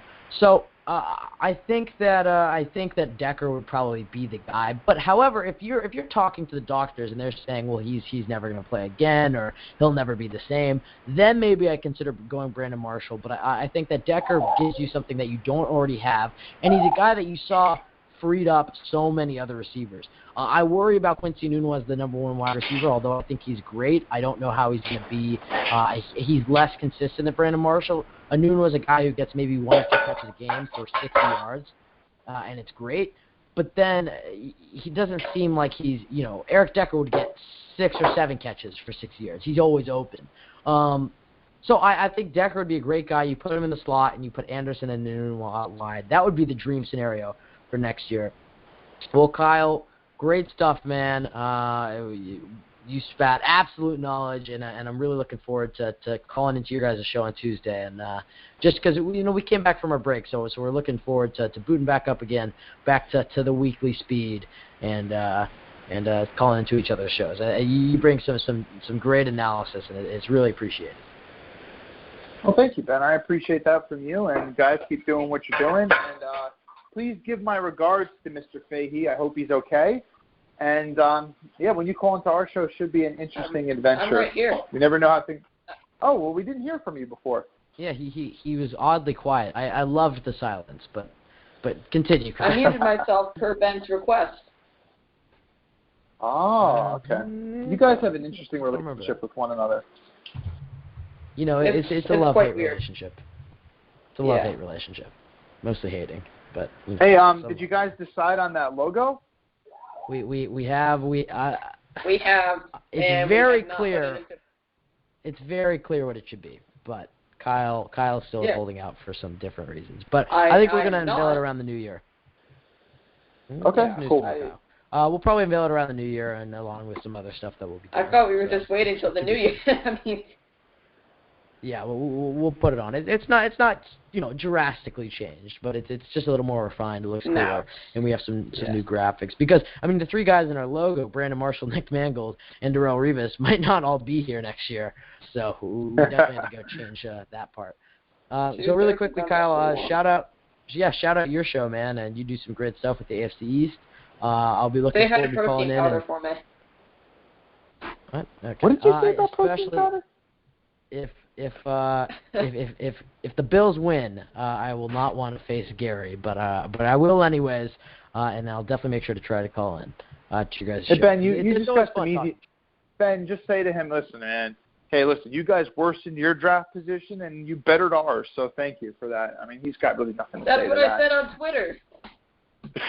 But anyway, so I am on Twitter at AFC East Bros. My brother, who is my co-host, he's a Buffalo Bills fan.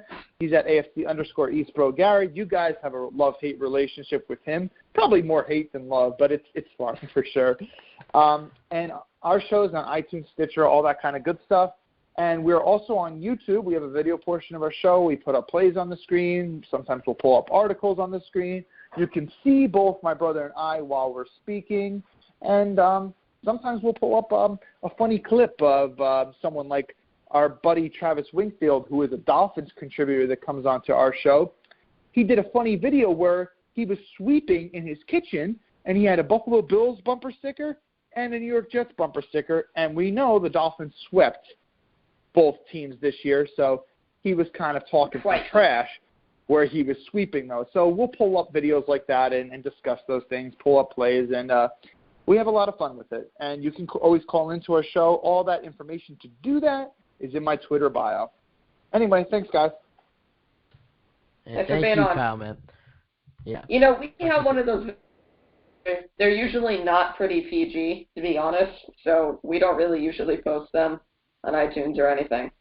Okay, Kyle. Anyways, Kyle Smith, thanks for coming on. We'll make sure to tweet out all your information. All right, that was Kyle from AFC East Bros. He was already gone. Yeah, no, I had to make sure he was officially gone. I had to kick him from the conference. Now, Kyle, he didn't even hear the protein powder joke I made about Gary. I barely heard it, but some of your, you have to admit, most of your jokes, I don't want to say over your head. They're god-awful, like I'm aware. Yeah, I mean, some of them are funny, but some of them are not. So we have to, I just normally just keep talking and hopefully It's kind of my niche. Start laughing. I mean, that's kind of my thing. Yeah. Okay. Well, anyways, Kyle, I'd like to update some of the picks. I have to finish one of my picks, but for you, that's what he was counting when we were talking to David.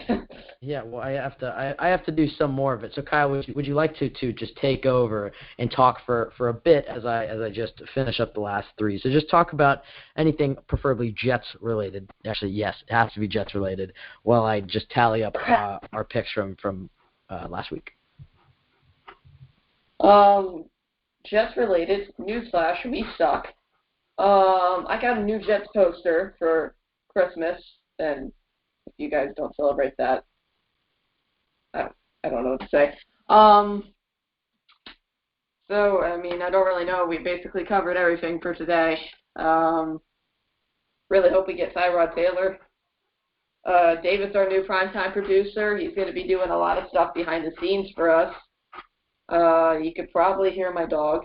She's making a special guest appearance tonight. For those who will see our camera, there she is, just laying on the ground. Oh yeah, wait. Are you talking about the new camera feature? We might be doing full episodes with an actual camera. Me and Kyle both have face cams. Wait, Ben, have you been watching my camera? No, I have not. Have you been? Oh, you should probably start watching it. It's pretty funny, actually. Start watching it. Yeah. That's been the whole... And then David pops in with his camera. That's funny. So, yeah, Ben, you finished? I think I procrastinated enough. I want to go back to eating my cherry pie. And I'm not even joking. I have cherry pie right here. 4 and 3. As David gives me a glare. 5 and 3. This is the slowest part of the episode, but it's also fun to go back and do it. 6 and 3. Hey, don't talk about me like that. 6 and 4. 6 and 5. Oof, I'm falling down a little bit. 7 Help! and 5. I've fallen and I can't get up. 8 and 5. 9 and 5. 9 and 6. And 10 and 6. So I went 10 and 6. You took a bye. You chose to choose a bye. Let me just create yours really fast. You're 0-1. Sorry. What do you mean I took a bye? 0-2, 1-2. I think it's your Falcons or. Did you pick Falcons or Panthers? No, you took Panthers. I just checked. Sorry, my bad. It's very unorganized because I took the Panthers. Yeah, well, you did it in a weird order when you graded. Okay, sorry. 0-1, you went 0-2, you went 0-3. Wow. No, sorry, 1-2. Yikes. Oh gosh, 1-3, 2-3. Yay. 2-4, 3-4, 3-6, 4-6, 7 and or no wait. What was I just at 4 and 6? Yeah. So 5 and 6. Okay, 5 and 6. 5, 6 and 1. For some reason, you took a tie. Wait, so it's not a loss? 5, 7 and 1. It's just a tie, I guess. Doesn't make sense. 5, 7 and 1. It doesn't help you or hurt you. 5, 7 and 1. Okay. 6-7-1, 6-8-1. Here, can you shut up? 6-9-1, and 7-10. 7-9-1. I think that was right. That was really rushed. I hope that works. That would work, right? 7-9-1. So that would be, let's say you went 7-10, and I went. That didn't work. That's 16 games. I'm gonna go back and just check this. Just go ahead and give out your picks for this week while I go and grade this. Okay? I do not have the games in front of me. Just look it up, Kyle. You have a computer. Well, the last time you did, you complained about like how the order was weird. So I don't want to hear any complaints this time. Okay, fine. All Kyle, right. go ahead and give out your Week 17 picks, and I will give out mine right after. Yes, David, we are ending this soon. I understand. This is definitely the most boring part of the show, and if you're a listener, you can probably just tune out and then fast forward to the last 30 seconds. But we need to have this just so it's on record between Kyle Wait, and so we can curse right now because nobody's going to hear it? No, Kyle. No, Kyle. Fudge, baloney. Baltimore Ravens versus Cincinnati Bengals, both teams that are basically out of the playoff picture. But I'm going to go the Ravens. Houston Texans versus Tennessee Titans. Texans are going to lay down. I'll say the Titans get the dub. Carolina Panthers versus Tampa Bay. Tampa Bay needs to win to keep their playoff hopes alive, and they need, like, God's will to keep their playoff hopes alive. So I think Cam Newton, fresh off of his touching visit to the hospital, will get the dub. I'll go Panthers. Jacksonville versus the Colts. Both teams are basically playing for nothing. So why the hell not? Blake Bortles gets the dub. Patriots versus Dolphins. I don't even know why Tom Brady would play. I don't anticipate the Oakland Raiders winning, so I'll go with the Patriots just because Jimmy Garoppolo is a beast. Chicago Bears versus Minnesota Vikings. Matt Barkley for MVP. 5, 4, and 5. Can you stop whispering math under your breath? It's scaring me. I'll go Minnesota Vikings. The Minnesota Vikings. Buffalo Bills versus New York Jets. I'll take the Bills. And EJ Manuel's bobblehead looks like George Steinbrenner. That's a Seinfeld reference for anybody who watches the show.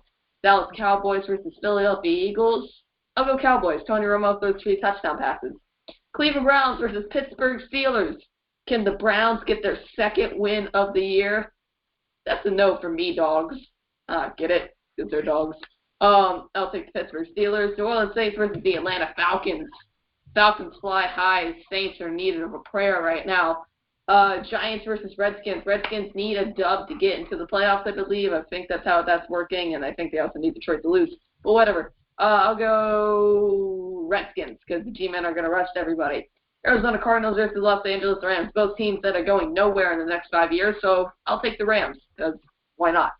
Oakland Raiders versus Denver Broncos. Broncos, I think, need a win desperately to get into the playoffs. So I'll go Broncos. No Derek Carr, even though he isn't the team. He isn't the reason the team's that good. It's the offensive line. Kansas City Chiefs versus San Diego Chargers. Chiefs are, I believe, the 3rd seed, and the Chargers are nothing. So I'll go Chiefs. Seattle Seahawks versus San Francisco 49ers. I'll go Seahawks all day. Green Bay Packers versus Detroit Lions. 7:30 on NBC. Ooh.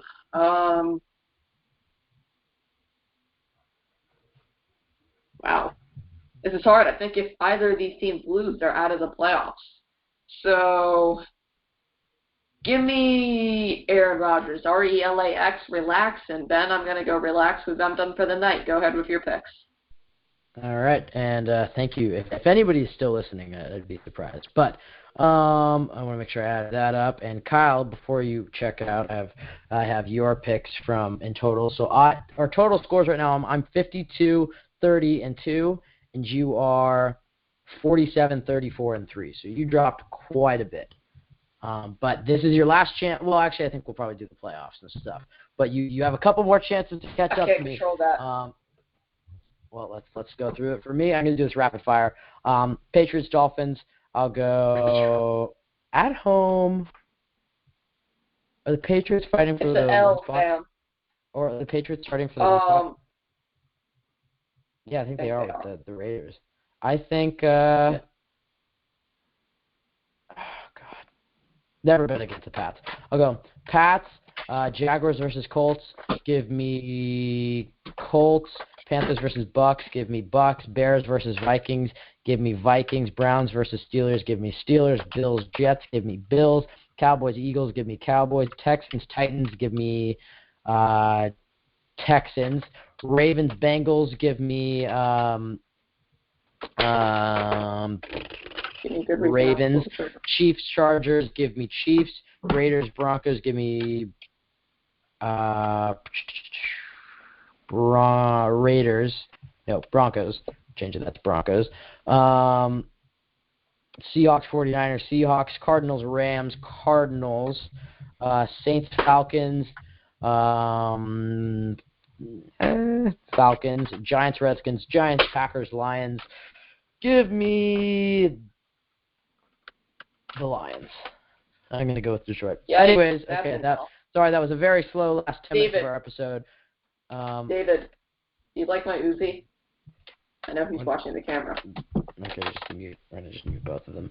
Anyways, guys, thank you for listening. We'd like to thank Eric Barton for coming on the show and giving us some of his time. That was absolutely fantastic. We'd also like to thank Joe from Let's Talk Jets, Chris from the Rock Pile Report, and Kyle from AFC East Bros, along with Gangrene David, who helped produce tonight. His role will be increased. He'll be doing some more stuff with us in the future. We'd also like to shout out his Instagram. Go check him out, Gangrene David.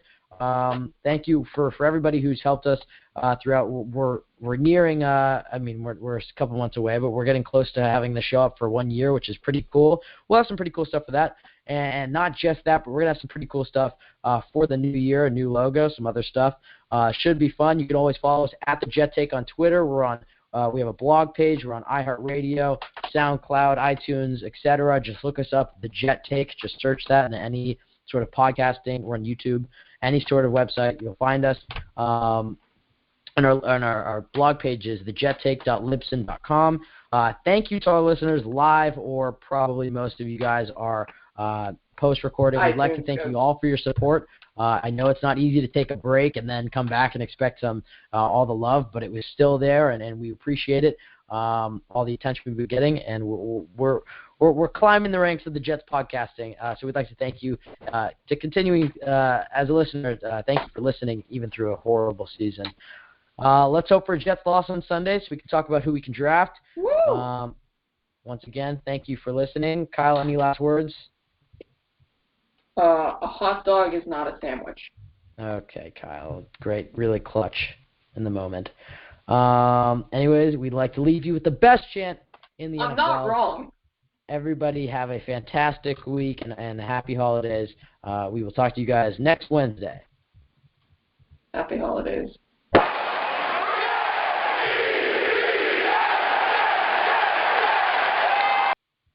Give me Tyrod in green and white.